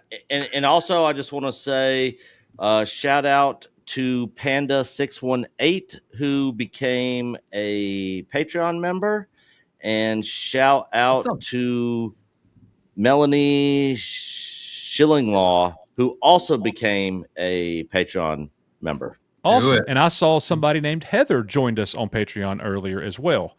So thank y'all for joining our Patreon page and being a patron. I just released 2 watch-along videos of X-Men 97. Nick and I will be posting some behind-the-scenes stuff for this whole Bricks and Minifigs over there as well, if that interests you, along with our member page here. So we really appreciate that support. That's a really good way to support the channel is over on Patreon. And we appreciate that very much. So, all right, body cam. All right, bam, body wait. cam footage. You don't want to finish these super chats? I do. Okay. Yeah.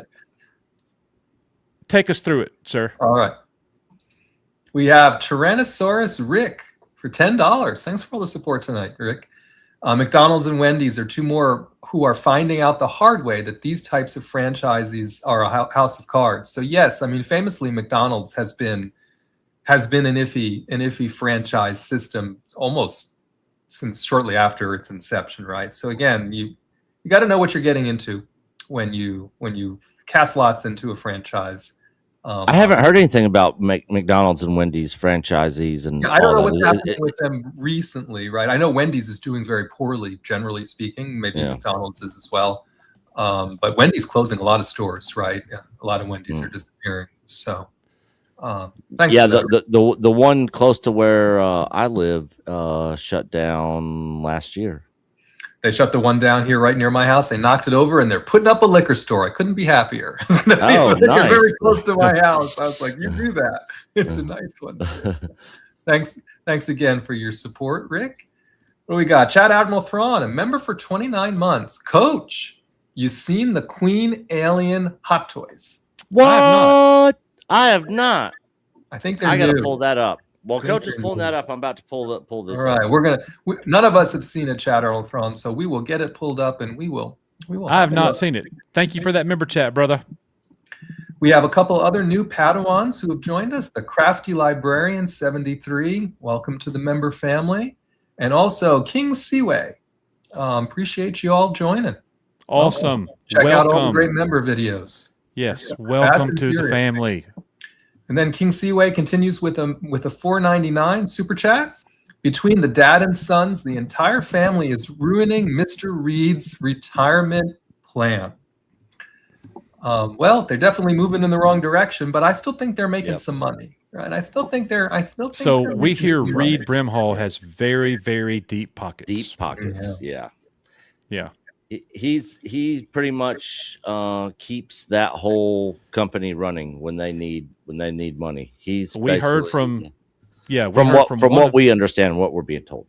We heard from one of the people that said they have the opinion, they know him personally, that he doesn't care if Bricks and Minifix is profitable or not.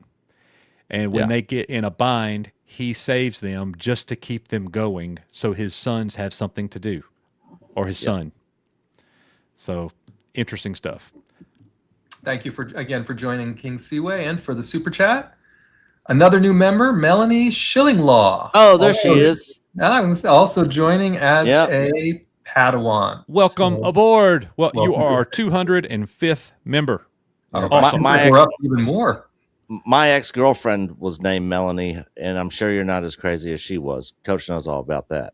She's still named Melanie, right? Yeah. And she's still crazy.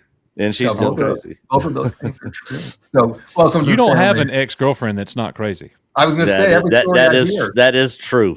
He can pick them, y'all. Yeah. That's right. I need to find, if anybody knows any non-crazy ones, let me know. Because I can't seem to find them. Well, there's only one common denominator to all of them. It's you, Nick. You're the common denominator. Oh, Yeah, that is true. Maybe you made him crazy. Yeah. No. John Dickens, $5. Lego is going to love the SA and SG comments surrounded by Lego in a Lego resale store. SA and SG. I'm not sure. SA and SG. I have no idea. I'm Yeah. off on Somebody this one. tell us. It if you probably guys means know it. something cool, and we just have SA no and idea. SG. Or usually S stands for sex or sexual, right? So it may mean something awful, right? Yeah. It may mean something. It is assault. The A is assault, and the S is as I suspected. G we're not sure about. So yeah, I think it's bad.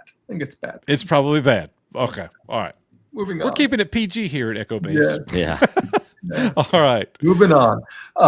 Let's see. We've got land. Maybe it's Land Otterman. Land Dotterman for $10. If the shops all withheld their royalty payments to corporate and publicize it, all of us supporters can spend money at the shops to support the strike, royalty strike. So, and I even think there was a time. Oh, maybe it's shotgun. SG is shotgun. Oh, SG. Yeah, it could be shotgun. Yes, someone in the chat suggesting shotgun. So, okay, that makes a little bit more sense. I thought there was a small period of time where allegedly Bricks and Minifigs Corporate was on the record saying, if you don't feel like paying your royalty fees to us for this period of time, we'll support you in that or whatever, or blah, blah, blah. I don't know if that was just smoke and mirrors or if it was true. Yeah. But yeah, I mean, I think if there was a way for these stores to not at least be taxed in that way while all of this is going on, that would certainly be a show of some kind of faith. I don't know if I'll call it good faith, but it would at least showing some kind of faith. What a roll of the dice for the franchise owners. Yeah, I'm not going to pay my royalty fees this month. Bruh, they're going to show up with the U-Haul and take your truck. Yeah. And take your store. They're going to take your store from you. They're going to change the keys and they're going to tell you to leave. Yeah, they're going to pack all it up because they know how to do that, and they're going to move it wherever they want. So not paying the royalties is not an option. You know? Yeah. Because they'll breach them in a second, right? And this is what we were saying about the agreements that they're all entered into. You know, if you're entering into it on good faith, like the last relic did, right? And maybe you see some of the terms are a little squishy and they make you a little squeamish, but you think, oh, we're all in this together, let's go. Mm-hmm. And then the bottom falls out and they're breaching you at every little turn, like Chris Gorman and some of the other, you know what I mean? Where like some of these other people who've come forward and said, hey, can you help me out? And they say, yeah, we'll help you out. And then they take the store. Right? Exactly. And then they sue you and you know what I mean? So well, they did that. They did that to Chris. Not that exact thing, but Brandon Best was showing up for several days, if not over a week or two. And they had no idea it was coming. Yeah. You know, and then boom, she gets a termination letter and she's out that day. Unceremoniously. Couldn't even take the bird, for crying out loud. Exactly. Yeah. Justice for Tattle. And we still haven't heard from anybody that what happened to Tattle. A lot of people said they think that Josh and Brandon might have killed the bird, but we don't know that for sure. We've just heard people talking about that, so that's not verified. And in the chat, you know, Lan is again clarifying, saying it would have to be everyone, right? The problem in this situation is everyone's not going to do it, right? There's always going to be, and I'm not even just talking about the corporate franchise. There are still franchisees out there that are perfectly happy with the situation. Right. And they're just continuing to go on and they're not going to turn against corporate. So you're never going to be able to ban them altogether. Right. That's why this union is the next best thing, I think, that they have going for them, for the ones that want to stick together and try and do something, because you're just never going to get everyone to agree.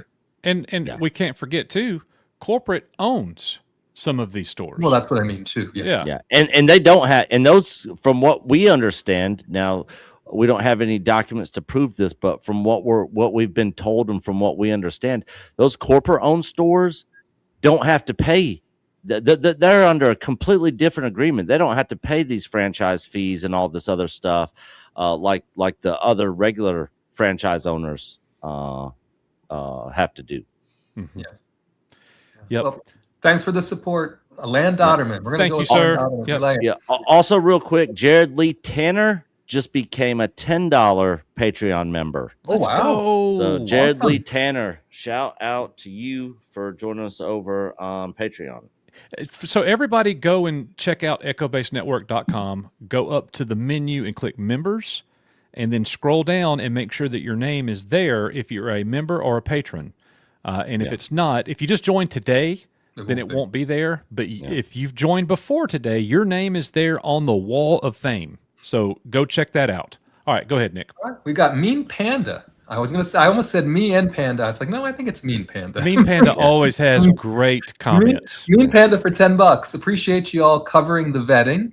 After the Anon email stuff, I was only concerned you all could potentially be manipulated. Keep up the due diligence. Yes. So go ahead, Nick.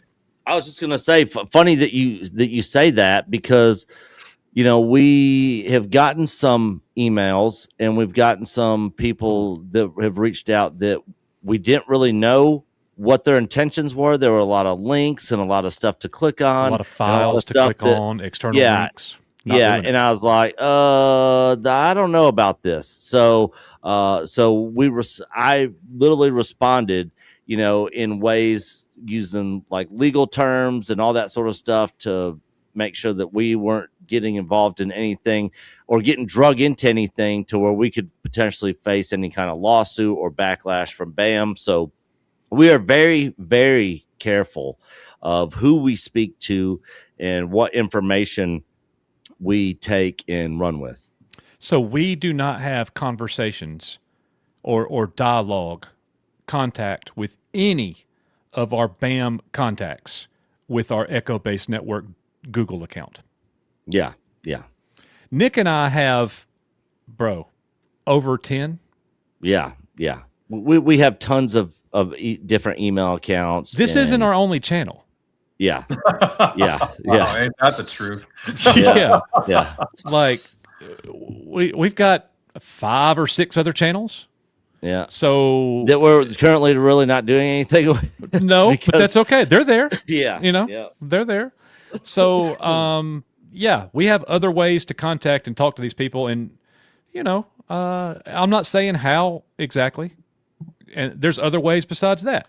So we're not using our Echo Base Network. If you reach out to us through Echo Base Network's Gmail account, if we're going to start a dialogue back and forth, then we move it to somewhere else. Yeah. And we have very specific questions and very specific things we do to make sure that the people we're speaking to are legit. Yeah, definitely. All right. So thank you for that. Views for £2. Look at this. Little birdie, look at that. There's a face from the past. Little birdie told me BAM will get theirs. Bye, guys. Hail Zombie Box Reviews. Yeah, we know which little birdie he's talking about. Sparrow. Shout out Admiral Thrawn is here also. $2. Coach PM'd you link Facebook.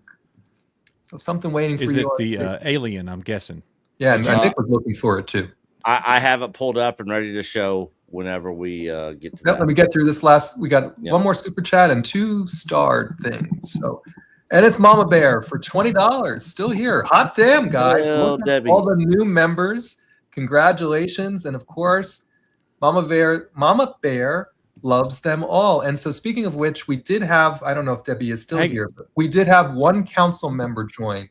So, Coach, how do are we still doing coins or the coins? We are. Yeah. So if they stay a council member for 3 months, they will receive an Echo Base Network coin from Debbie. It's a bullion coin. It's a collector's coin. It's from the first year of our operation. Mine's at home, so I can't show it. I was going to say the only coin I have here to show is. I'll show it. It's an hey, icon. I'm not Matt Rissman. What the heck is this? I have my icon. Coin here. Oh, the ICC one. Yeah. All right, I'll be right back. I'm going to show the coin. Okay. Yeah, mine's in the other room. So thank you for that, Debbie. I don't know if you're still here, but we appreciate you as always. And what we got here? We got the Punk King had a comment that was starred. According to Collecting Weekly Questionnaire, franchisees were mad about that promotion. They had to advertise it and customers had to manually opt in. Yeah, I heard about that as well. And there's a couple owners that basically I think pretty much told us the same thing. And a lot of them didn't even partake in it.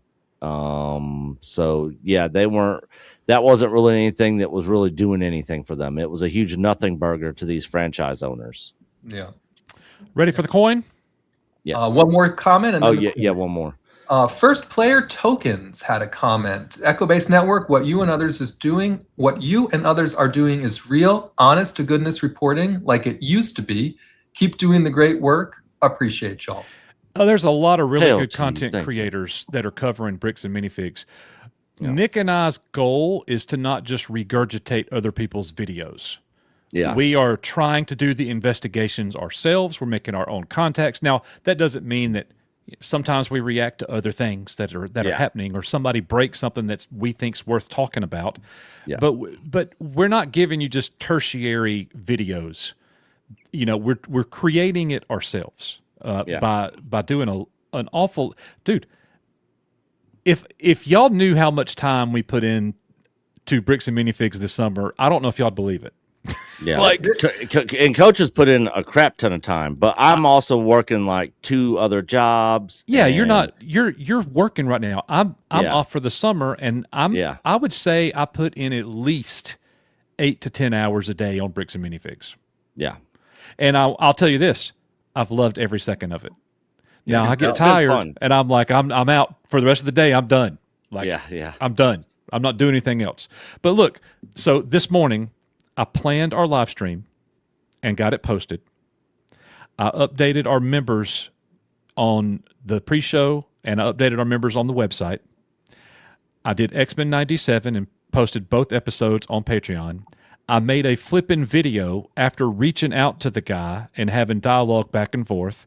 I covered that video, and I can't even remember the other things that I've done. Oh, and I got our episode 3 Bricks and Minifigs ready to go. All we have to do is film it now.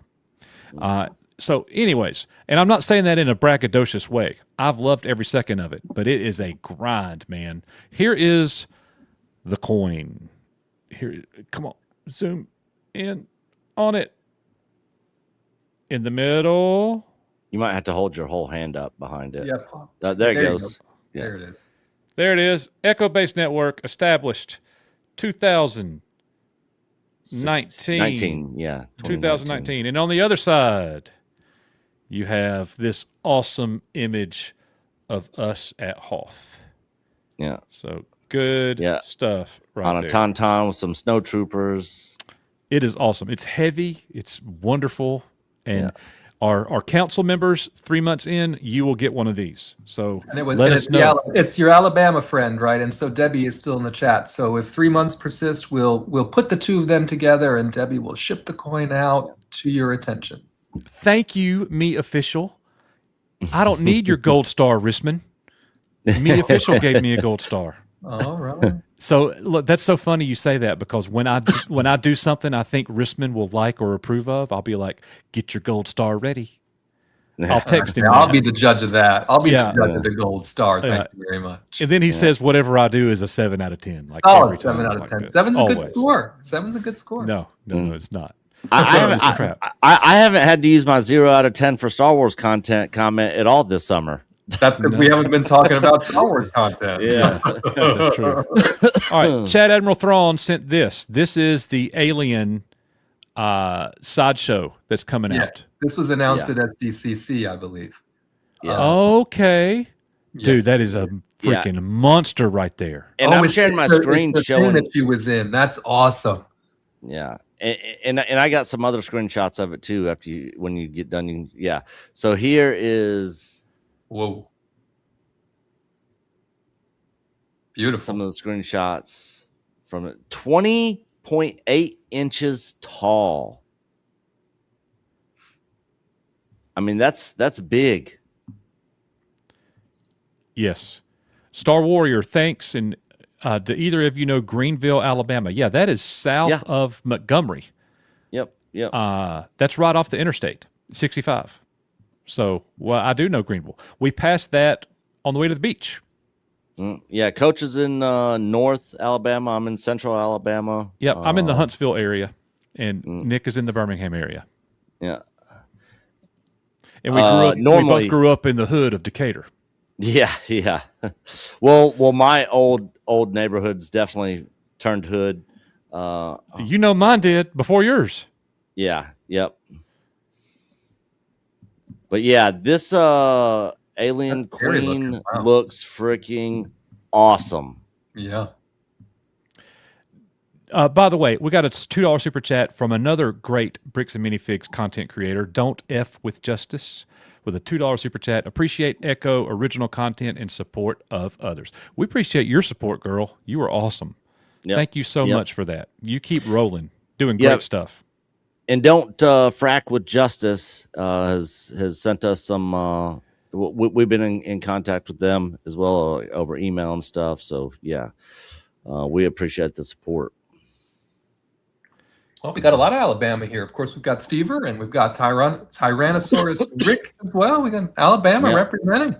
Yeah, Stever, I met him not far from my house at the gas station when I got our hats. We steal from old people hats and brick by brick on the back and all that. So yeah, I didn't tell you this, Nick. Awesome to meet him out. I didn't tell you this, but there was an estate sale that posted in Dothan, Alabama this morning. Mm-hmm. Like it started this morning at 9:00, and they had like a room full of Transformers, G.I. Joe, Star Wars, Thundercats, Battle Beast. I mean, stuff was everywhere, dude. And I'm like, I need to go to this estate sale. But the fear of a 5-hour drive home empty-handed and thinking about how angry I would be. Oh yeah, you'd be pissed. I couldn't do it. I'd be so pissed for 5 hours driving home. If I was home, I could have drove down there. And so if you were home, I could have came and stayed with you and then drove to Dothan. Yeah, yeah. Well, it's what, 2 hours, 2.5 hours, maybe? Yeah. Something like that. I don't even think it's that long. I think it's like an hour. Cindy Lou 45 Who, minutes. I used to live in Coleman, Alabama. My mother was born and raised in Coleman, Alabama. Half my family resides there. Never lived there, but me and Coach used to go drive the strip back in the day from the grocery store to the McDonald's. Looking for chicks. Yeah, looking for And chicks. I saw a Negla3 said that their godmommy, retired in Decatur. She loves it, but doesn't like the data center they want to build near there. I would imagine not these days. Yes, yeah. So near you. Yeah, I heard about that. Yeah, I rarely go back to Decatur. My sister still lives there. I rarely go there, but I go there all the time. But if anybody, if anybody lives there or visits there, definitely check out the Brick downtown and get their turkey surprise with bacon and jalapenos and their chicken salad. It's the freaking bomb. Their beer cheese soup, their Wisconsin cheese soup, and the Mexican cornbread is amazing. Yeah, it's good too. That comes with the sandwich. So I agree with Nick. Everything Nick said. I agree with. I'm ready for that right now, to tell you the truth. Yeah. That's what I order: is the turkey surprise or the Smoky Joe, Nick, with jalapenos. Yep. Good stuff. All right. By the way, you need to go to the new cafe in downtown Decatur sometime. It's super nice. Where's it at?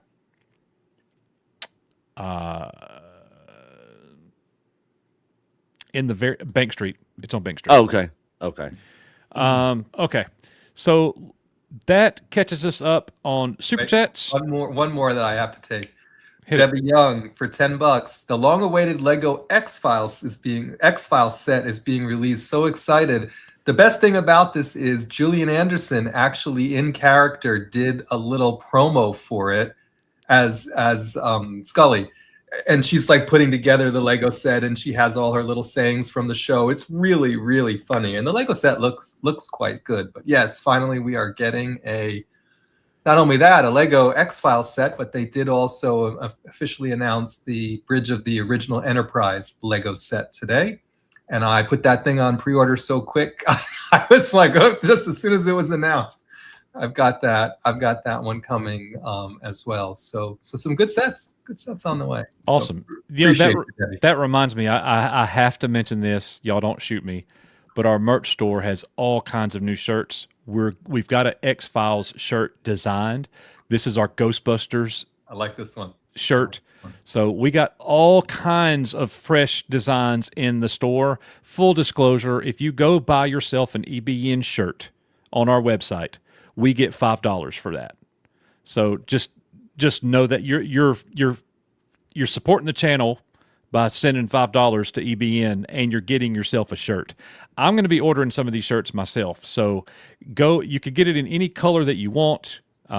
So you could change it blue here or whatever you want to change it to, gray, any of that. But there's some really good designs.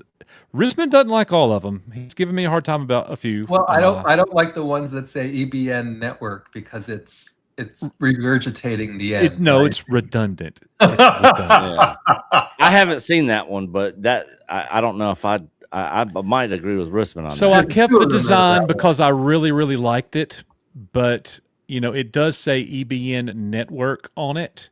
But it's a Ninja Turtles design that I love. So I will show you. What was the second one I found? There was a second one that I happened to just stumble on. Coach is like, "Oh, great, he found another one." For some reason, I can't.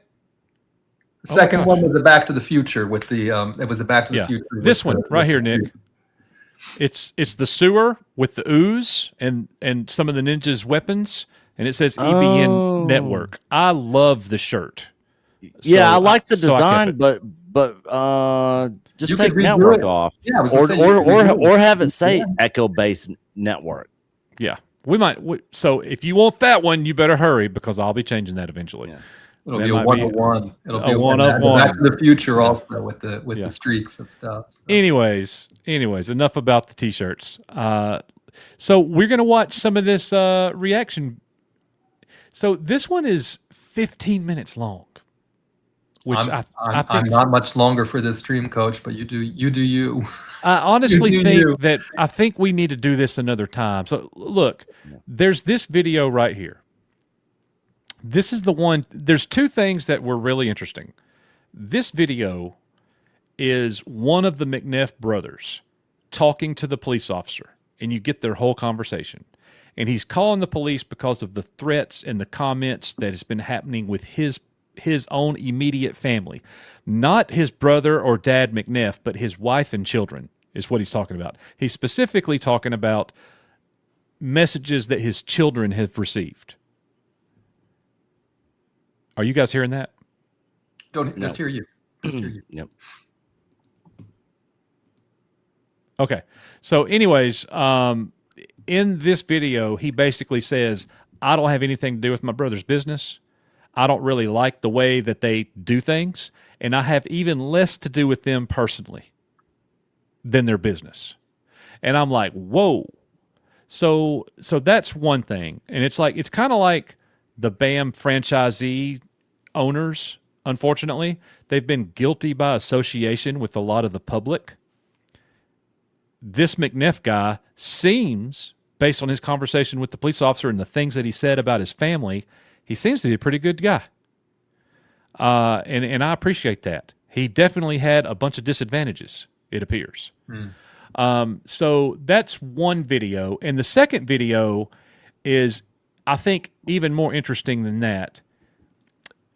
It is footage of a police officer going into Bricks and Minifigs, one of the local stores, and he has a conversation. He has a conversation with Ammon McNeff, who is there to meet him. This was the one that was in Reckless Ben's video. So this footage was in his video? I don't recall that. Some of this footage was. I don't know if it was all of it because I only watched his video. I didn't actually watch the raw footage. So one of the big takeaways here is this is the video where he says, do we need to get our store owners armed with shotguns? That was in Reckless Ben's video for sure because they had quite commentary on that. Yeah. So, all right. To let you guys know where to go find this, I'm going to post a link to the channel. It's Chris Reports Things, posted right there in chat for you guys. So go there and definitely watch all four of those videos. Look, it's so funny. When those videos dropped, I got a message about it. I went and started watching, and I thought, there's not a whole lot here for me to make a video on. So I'm kind of stuck in episode 3 of the BAM Files mode. So I'm like, I could talk about what the brother said about his family, and I could make a video about the shotgun thing, but that's not a whole lot to go with. So I didn't. And then everybody else on the internet did. Mm-hmm. And I lost. I was like, I should have went, my instinct got the best of me on that one. So I did not. Yeah, definitely. Mama D, I'm going to subscribe to him right now. I did not do that. So subscription there to Chris Reports Things. Y'all definitely do that. As she said there, good idea there. So who knows when more of this information will be posted. So good idea. All right. Kevin Adams with a $2.99 super chat. The new X-Files designer is a member of our LUG. Lego user group. That's cool. That's cool. So they know the designer. How awesome is that? That really is. Beautiful looking set. So they did a good job. That's very cool. That's one thing that's cool here, Risman. You now have... I love the Legos. I've been waiting for years for us to talk about Legos on this damn channel. You have an influx of Lego people that are here. Yes. You know, that's really cool. That is really cool. When I find a big, huge Lego collection at an estate sale, I got y'all. Be on the lookout because I find that stuff. Yeah. Graph Web with a $2 super chat, the most consistent man on YouTube. Hashtag cancel Disney Plus. I haven't seen him in a while. Good to see you, Graph. Yeah. Good to see you, Hail Graph Web. Love you, brother. You were awesome. All right. So I believe that is the end of our Reckless Ben conversation. Unless more super chats come in, we are going to segue to other things. Now, we've already been going 2 hours. Pick just a couple other things. So how about we do them rapid fire style? Yeah. Sure. Buckle up, everybody. I'm about to go fast. All right, here we go. The most expensive Star Wars prop ever sold to date just happened. Mark Hamill's lightsaber that he had in The Empire Strikes Back, who actually was Anakin's lightsaber. The prop is actually movie used, and it has a hand attached to it because Luke had his hand cut off. This prop just sold for $3.75 million. Crazy. So they estimated about $1 million, and it went to 3.75 thousand. So that is a great sale right there for the prop people, and that's awesome. That's a great piece of Star Wars history. Comments? Obviously making it now the biggest or the largest sale of any Star Wars prop ever. And I have to tell you honestly, I wouldn't have thought this would have been the one that fetched the most money. Right. So I guess there was a bidding war. It was an auction, right? So what I have to assume is there was a bidding war, and as usual, the deepest pocket got driven up and the deepest pockets won. Yes. Yeah. And what did it go for? 3.4? 3.75. 3.75. If I had 3.75 million, I think I would find other things that I would spend that money on before 3.75 million other things to yeah than that. I mean, I would have to have extensive amounts of expendable cash, to just throw away and do whatever I want with it. All right, next up, who is, in your opinion, the most powerful Star Wars villain in the movie history of Star Wars? Just Vader. Don't overthink it. Just who should be number one on that list? The Emperor. All right, Risman says the Emperor. What do you say, Nick? Vader, for sure. I say Vader as well. The Emperor was in one movie. No. Well, I mean, yeah. I mean, if you throw him into the prequels, yeah. So everybody he also made another appearance, although I guess technically it was a clone, but okay. Yeah. So everybody's saying Palpatine. Okay. Now I do think Vader could have took Palpatine in a fair fight if he wasn't being electrocuted. The problem is the electrocution. I think we need to differentiate Anakin from Vader, right? I think I would have maybe a different answer if we were talking about Anakin in his prime versus Palpatine, right? But if you talk about Vader and Palpatine, I mean, Vader was constructed very specifically to not be able to bet exactly Palpatine. Yeah. That's right. That's right. All right, so we're going to show you the 11 Star Wars villains in movie history ranked by their power levels according to AOL. Yeah, I said AOL. AOL ranked them. They're still around? So number 11, General Grievous. Feel free to comment. Grievous. And chat too. Wow. General Grievous. He's way down on the list, so he definitely deserves to be way down on the list. He's way so, down. okay. Oh, it gets better though, Nick. Look, chat, get ready to laugh. If you've not heard Nick talk about Star Wars, you're about to laugh your ass off. Okay, here we go. No. Number 10, Count Dooku, or as Rispin calls him, Doodoo. Yeah, Count Dooku. So he should have never. Maul should have never been killed in the first one. Maul should have been in the place of Count Dooku in the other movies. And Anakin take Maul out.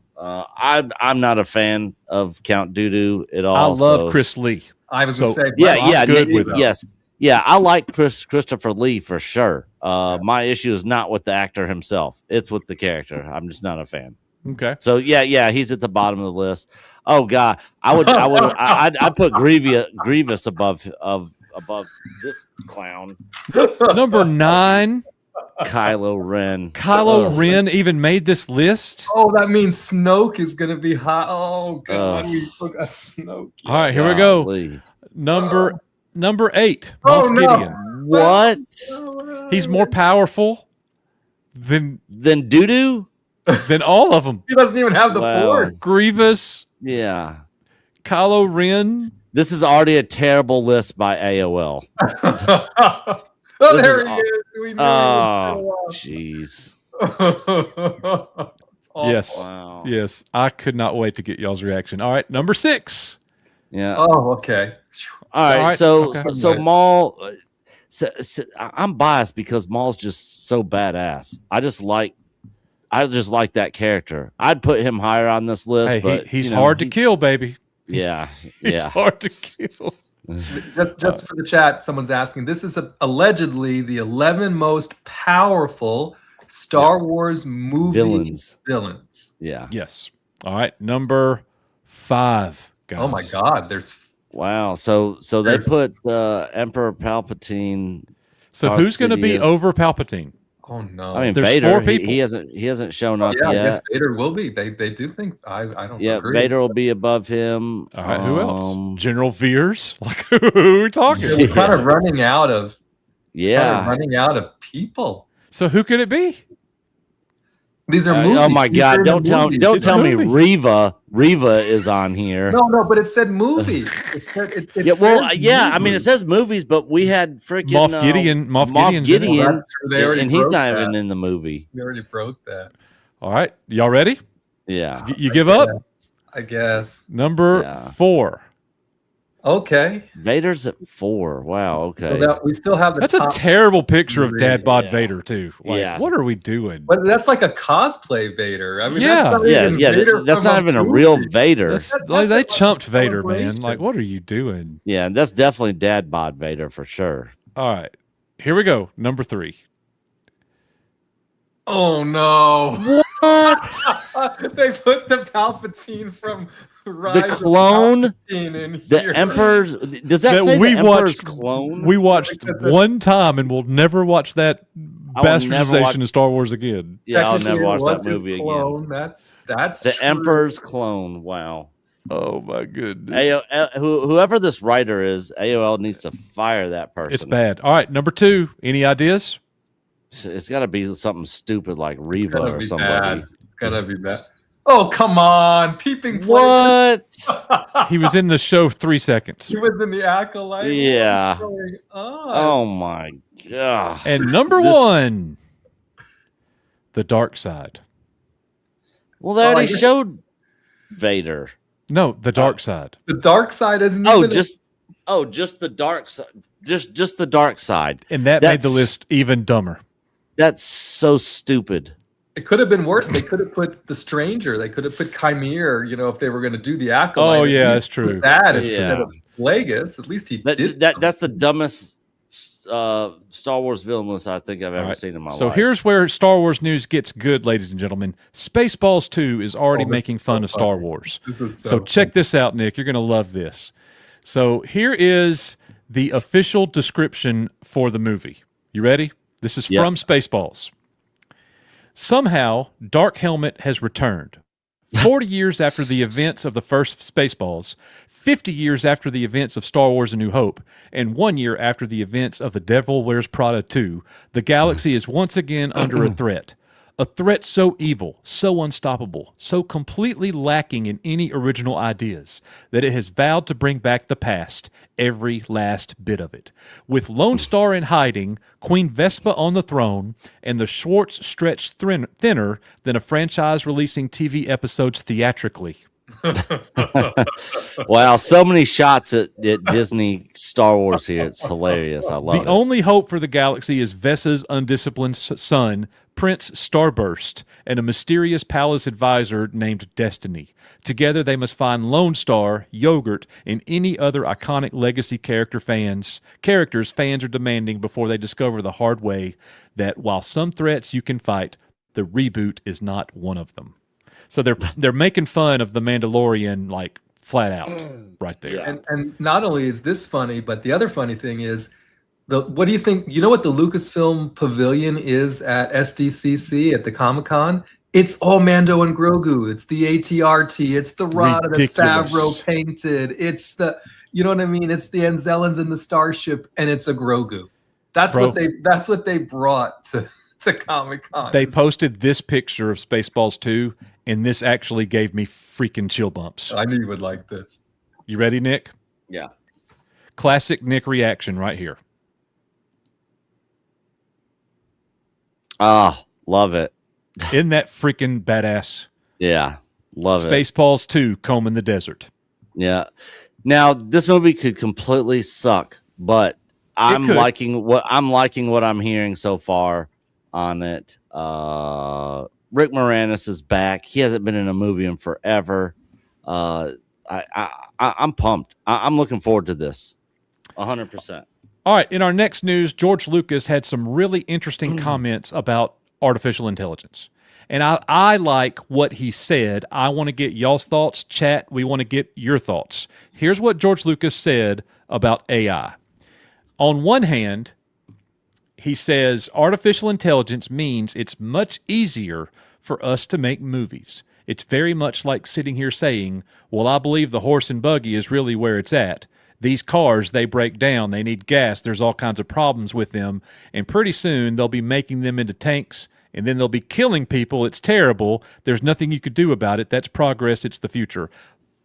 He went off on a tangent there, but the main thing that he's talking about is AI is a good thing for creators. Okay? Yeah, it's a useful tool. I mean, it's good for YouTubers. Yeah, yeah. We use it in our productions, like a lot of the images and the graphics that we've made and some of our stuff. The map that everyone loves. The map that everybody loves. Yep. Yeah. So helping us analyze a lot of stuff. Oh yeah, absolutely. Like it's a very good tool. So we were able to put in every FDD from BAM from 2012 through 2026. And have it do an analytical breakdown of the things that we were looking for, and it could tell us exactly where to go find it. It was, because those things are like 400 pages, bro. Yeah. So 400 times 14, okay? So that's 5,600. That's a lot of pages. All right. Well, one thing though, Coach, that George left out, cars also, their engines break. Very difficult to replace when the engines break. This is true. Yeah. Oh, yes. Yeah. All right. So the next thing that he said, I thought y'all might be interested in this. He says, if you want AI that tells you when something is fake and where it came from, AI can do that. Humans can't. We're not that smart. The whole idea is, you're a human being. You're responsible for what you say and what you do. And if you're doing something that's illegal, you should be punished for that. Whatever you do, you should be recognized. It's just like real life. I had a group of friends I went to school with, Martin Scorsese, Francis Ford Coppola, Steven Spielberg. We were all students at the same time, and we all really knew each other well. I know what their prejudices were. When I show them a movie and they make comments, I know where they're coming from. I did not like focus groups. The audience doesn't know what they want to see. If they don't like a character, that's interesting. And as a filmmaker, I want to find out why. But when the studios hear that, they take the wrong message. They let the audience actually make the movie. Of course, now they go crazy with that. Now it's all about what the fans think. That isn't how you make the movie. You make a movie by finding someone that knows how to make movies, that has a story to tell, and is passionate about it. Guys, y'all might disagree with me here. This might be a hot take today. But as a guy that used to be a head basketball coach at the high school level, I could not agree more with him. Like, I was the guy that was at practice every day. I was the guy planning and preparing for everything that we were doing. Nobody outside of that gym could tell me crap about my team and what we were doing. And everybody else is just an observer. And when a casual walks up and gives you your opinion, and you don't want to even hear it, and you're so far above them and your analysis and where you are in the whole process, like, it's really just wasting your time. It can really be irritating. That happens to us on the YouTube channel sometimes. I just sent Risman a reply. I did. Some guy told me something crazy, and I said, "Bro, you have 0 subscribers and no YouTube expertise. We don't take recommendations from casuals. Like, everything that we do is strategically and done with some forethought and planning." Yeah. I agree with George Lucas here about the fans and making decisions and studios and making the decisions. Hire somebody to make the movie and let them make the movie. What do you think? Yeah. The problem is they're not hiring anybody competent enough to make or write any of these movies. There's always some sort of messaging or agenda or something that the corporate wants them to add or put in there. Or, the casting it's not diverse enough. All this crazy nonsense. They're not letting the creators create. Yeah. There's not, like George Lucas when he was coming up. Same thing with Spielberg and all those guys. They had ideas.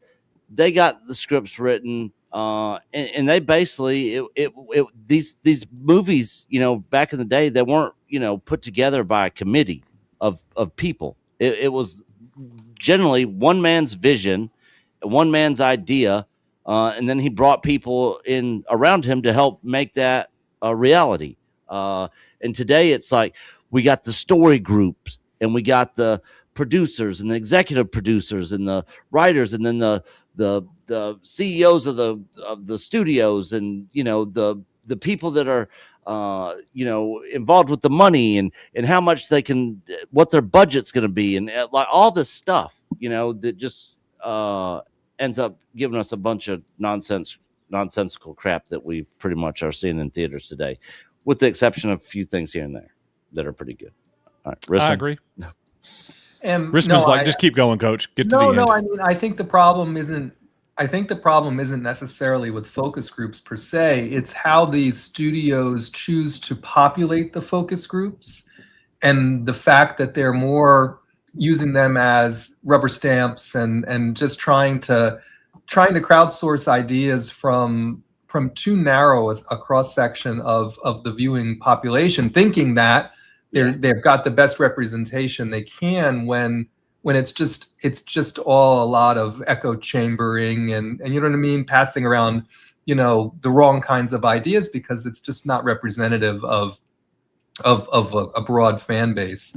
So, but we know George, ever since the prequels, right? He made his views very clear on his way of putting out a product that he believed in, and fans be damned until they weren't, and then he sold the franchise. We won't go into all that, right? But generally speaking, he's been very consistent on this, and I agree with him, right? We got films like Obsession, we got films like Backrooms, right? Backrooms.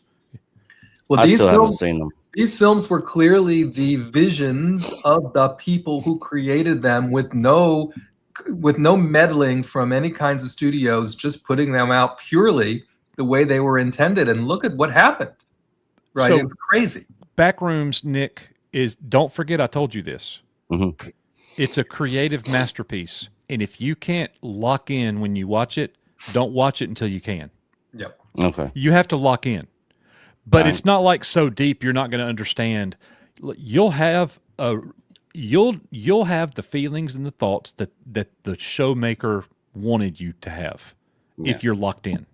Okay. So it's and don't look up any reviews or know anything. Just go watch it. I didn't know a dang thing about it. And I watched it and was like, what am I watching? And by the end, I literally looked at my daughter and said, let's watch it again. And I will say it is very hard to describe what it is, right? I told my wife that. I said, very hard to she's like, well, describe tell what me it about is. it. And I'm like, I don't know what to say. Yeah, exactly. I don't know how to explain this movie. Like, definitely a unique experience. Yeah. So, by the way, one of the worst movies I've ever watched is The Death of Robin Hood. Unwatchable. Like, it's so bad. I would literally rather watch a dog die. Like, it was so bad, man. I don't mean that literally. I mean, the movie was awful. So just take that for what it's worth. But I skipped it. All right. Avengers Doomsday trailer. Thoughts? Well, I mean, We're all really excited about it, as you can tell. Yeah. I kind of am excited for the movie, but I will tell you, and maybe it's just because the trailers leaked and then people recreated it in AI and everything, so I kind of felt like maybe I already saw it in a way. But when the trailer came out and I knew every little bit that was going to happen in it, and it all happened exactly the way they said it would and was recreated, I was kind of like, okay, that happened.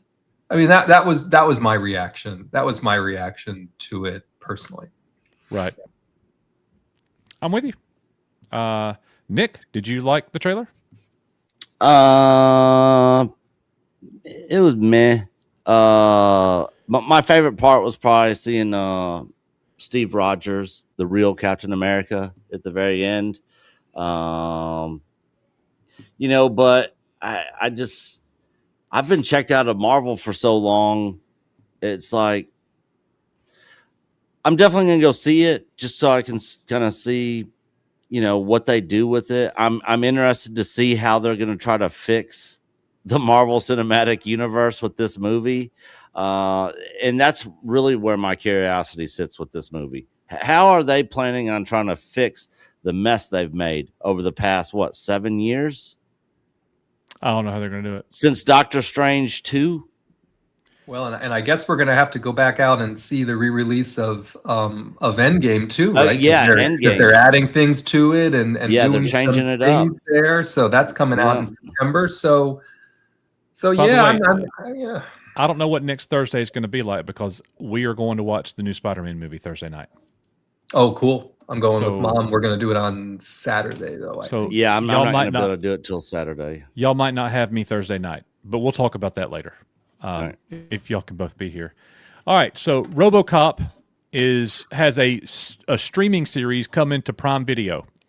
This is an IP that I feel like could exist today. I didn't think that the movie reboot was all that great. Definitely not as good as the original 1987, 1988 film. But thoughts on the possibility of a good RoboCop reboot series?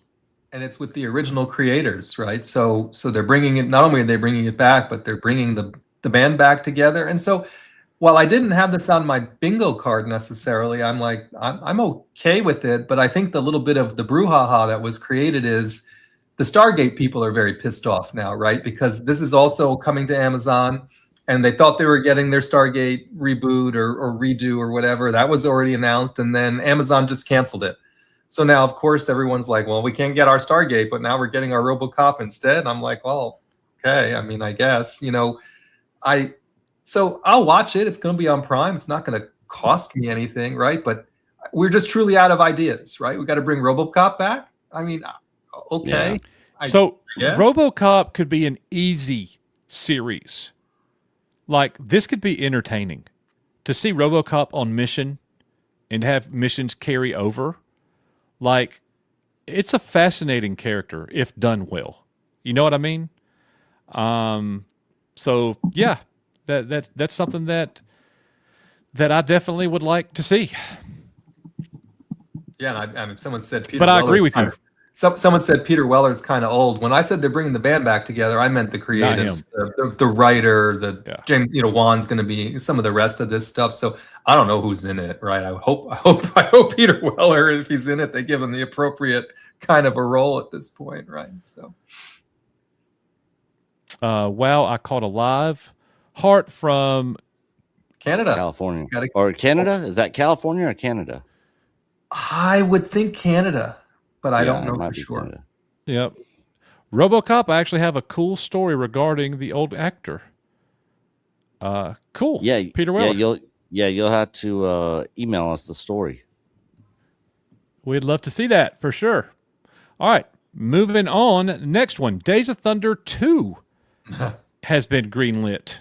Yep. So Jonathan Levine in talks to direct Tom Cruise in Paramount 3's racing sequel. They could pull that off. Unfortunately, oh gosh, what's his name? He just passed away. Yeah, his competition. Tom guy Hagen from Godfather. Yeah, the guy he was in competition, or no, that was his Robert Duvall, guys. Yeah, okay, Robert Duvall. Okay, yes. Robert Duvall. So, good night, Cindy Lou Who. Got to close her eyes. We're almost done here. We are almost done. Me too, Cindy. Very soon. Yeah, Very soon. I had a cup of coffee about 6. Nice. So, and I can definitely tell because I was tired. The death of Robin Hood kept putting me to sleep. Like it was so bad. So I had a cup of coffee and now I'm ready to roll. So, anyways, but yes, Days of Thunder 2. Thoughts, comments. Top Gun Maverick was great. I don't know. Not the same thing, but I think this could be good. I think I'm more excited to see Tom Cruise and Digger than I am really looking Oh, forward to no. Days of Thunder 2, to tell you the truth, just because it seems like such a different kind of a role. But of course, I will go and watch Days of Thunder 2. It's not that I'm not. But again, this is one that I didn't have on my bingo card, and I was kind of like, I guess as long as Tom Cruise wants to do things, they should let Tom Cruise do things. So I get it. Right. But Yeah. okay. Yeah, And- I liked the first one. Corey, the Frugal Flower, I'm a big BJC follower, so very happy to come upon your channel as I watch the stars over Ontario. So it Canada. definitely Oh, is it's Canada. Okay, nice. So- Yeah, we love BJC. She She's is a friend awesome. of the channel. Yep, definitely. Good people. Oh, Good people. People are saying in the chat that when we saw the CA on StreamYard, they actually see the Canadian flag in chat. So Oh, okay, wow. okay. All right. All I have to do is look a little bit further to the right, and then I see that. So thank you for letting us know that, chat. Y'all are awesome. All right, last but not least, and knowing is half the battle, baby. Danny McBride is really excited about his G.I. Joe script. Some news dropped the other day. Bradley Cooper is now reportedly in as the main protagonist. Maybe Duke, I don't really know. Chris Hemsworth is reportedly out of the project to be the lead. So that's what we know right now about this G.I. Joe movie that they're teasing. So look, don't make a G.I. Joe movie if it can't be great. It needs to be great, or I don't think we'll ever see a G.I. Joe movie again. But this needs to be so good we have 3 or 4 G.I. Joe movies. Yeah, I like Danny McBride. Everybody knows him as, a comedian. So I'm sure there'll be some comedic moments in it. But I want a serious G.I. Joe movie. he says it's going to be serious. He has Yeah. gone on record saying it's a grounded Yes. G.I. Joe story with a small, it sounds like with a small ensemble led by Duke. And they show up in Springfield and don't realize that it's a Cobra town, and Cobra things happen. Right here. Right. So that's Weirdly, it basically the grounds story. G.I. Joe. It's not a comedy.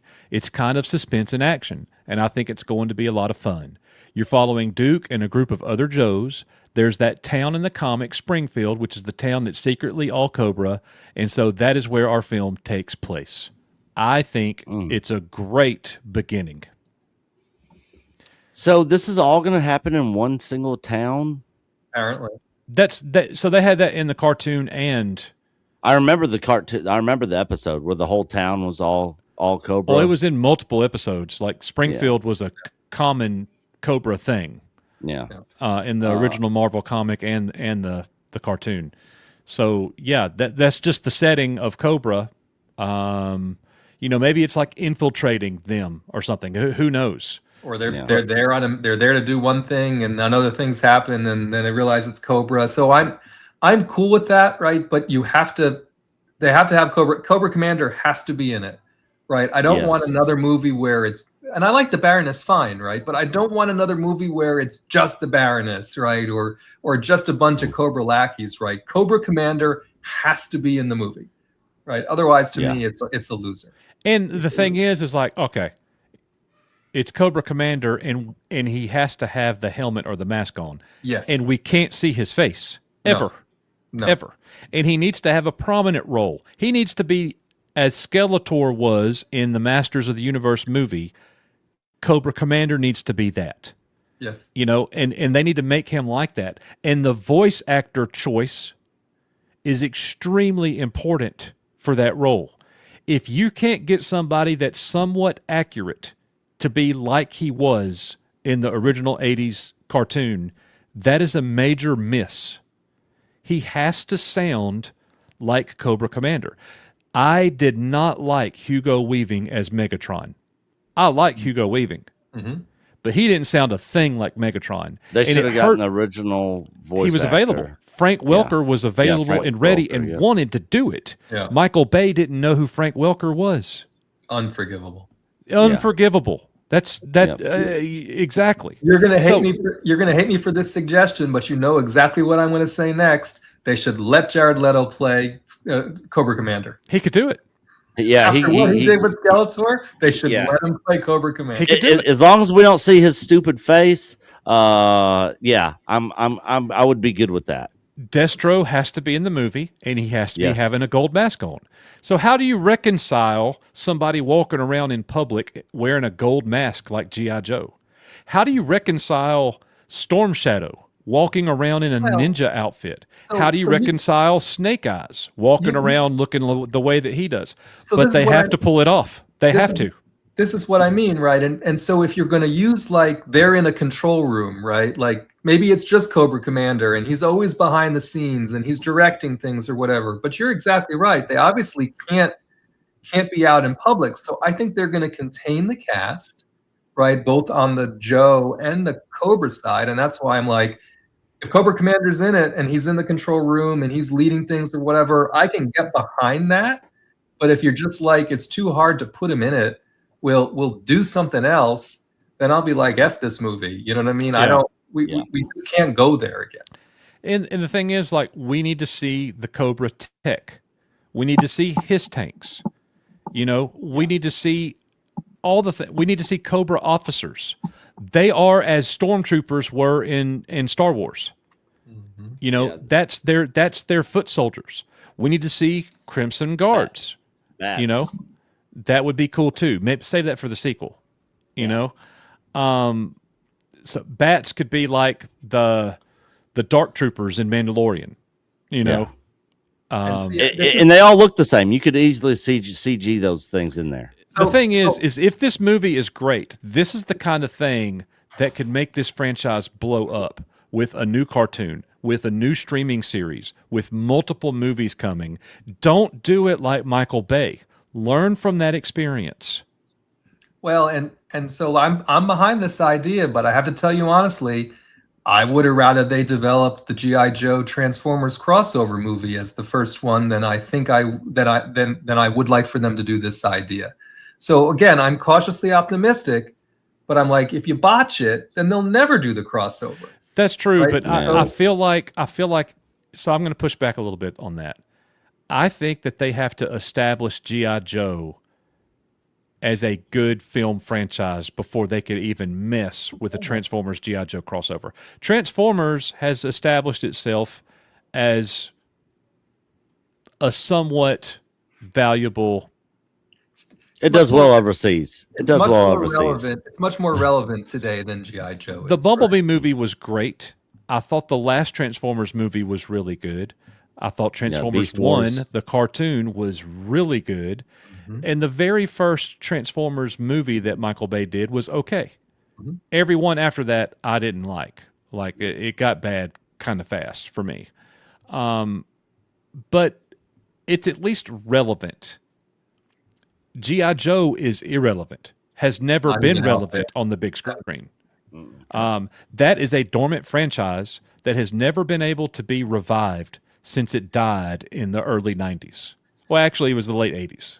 They tried doing it with Channing Tatum and Never worked. That whole it was terrible. Let's not bring up whatever Snake Eyes was. Oh yeah, Snake Eyes. That was almost the last nail in the coffin. Snake Eyes movie was better than the G.I. Joe movies. Well, to me, that both of them were almost unwatchable. I agree. Can't go back and revisit. Just can't do it. So give me some Roadblock. All right, so they said Duke and a small group of G.I. Joes.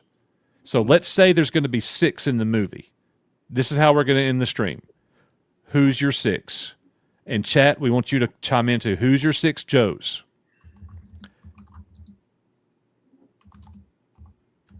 Yeah, type it. Duke and 5 others.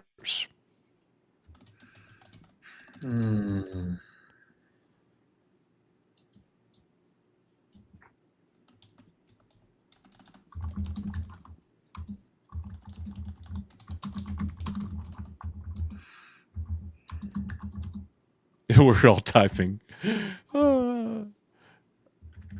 Don't post your list until we're all ready, okay? I'm still making my list.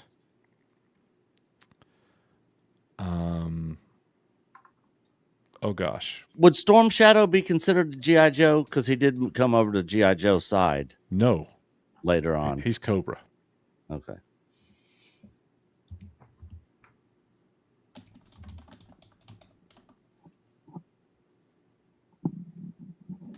Are we typing this in private chat or no? I'm posting it in chat. I was just trying to collect. I'm so tired. I'm just trying to collect my thoughts. It's really hard to pick.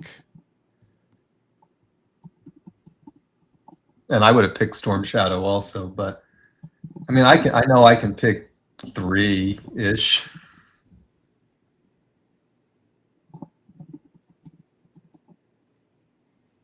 So Duke and then 6 others, or 6 5, including Duke? Duke and 5. Okay.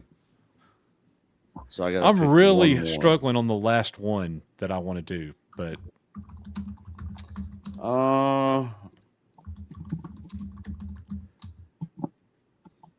chat, you'll have to let us know who you think has the best between the 3 of us. But all right, I'm ready to post mine. All right. So, all right, I'm ready to post mine too. Rissman, are you ready? Come up with 6. Just go. I'm so tired. Just all go. All right, go ahead, Nick. I defer. All right. Nick posted his first. I posted mine second. So Nick said Snake Eyes, Roadblock, Scarlet, Flint, Gung Ho. Holy crap, dude. I said Snake Eyes, Scarlet, Spirit, Roadblock, Gung Ho. So you put Flint in, I put Spirit in. Those are the only differences in us. Yeah. Because Spirit is he's the Native American. Yeah. With the bird, with the eagle freedom. Yep. He is a really good character that goes head to head against Storm Shadow. Yeah. So my 6th, if Duke wasn't, if it was Duke plus 6, my 6th would have been Sergeant Slaughter. Yeah, that'd be a great choice. Yeah. So the problem with that would be casting. So I think there's obvious reasons why Scarlet, Spirit, and Roadblock would be probably gung ho. I mean, you know what I mean? There's obvious casting reasons in this. Because they want to be nominated for Film of the Year, baby. Yeah, there's some obvious reasons why those are good choices. I didn't pick Flint because he's too similar to Duke for me. I really like Flint. Yeah. And I prefer Lady J.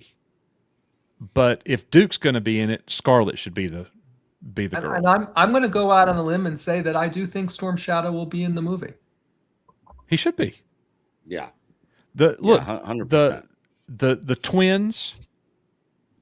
Twins, I don't think we'll see. Tomax and Zaymot, they should make an appearance. Storm Shadow, Destro, and Cobra Commander all have to be in the movie.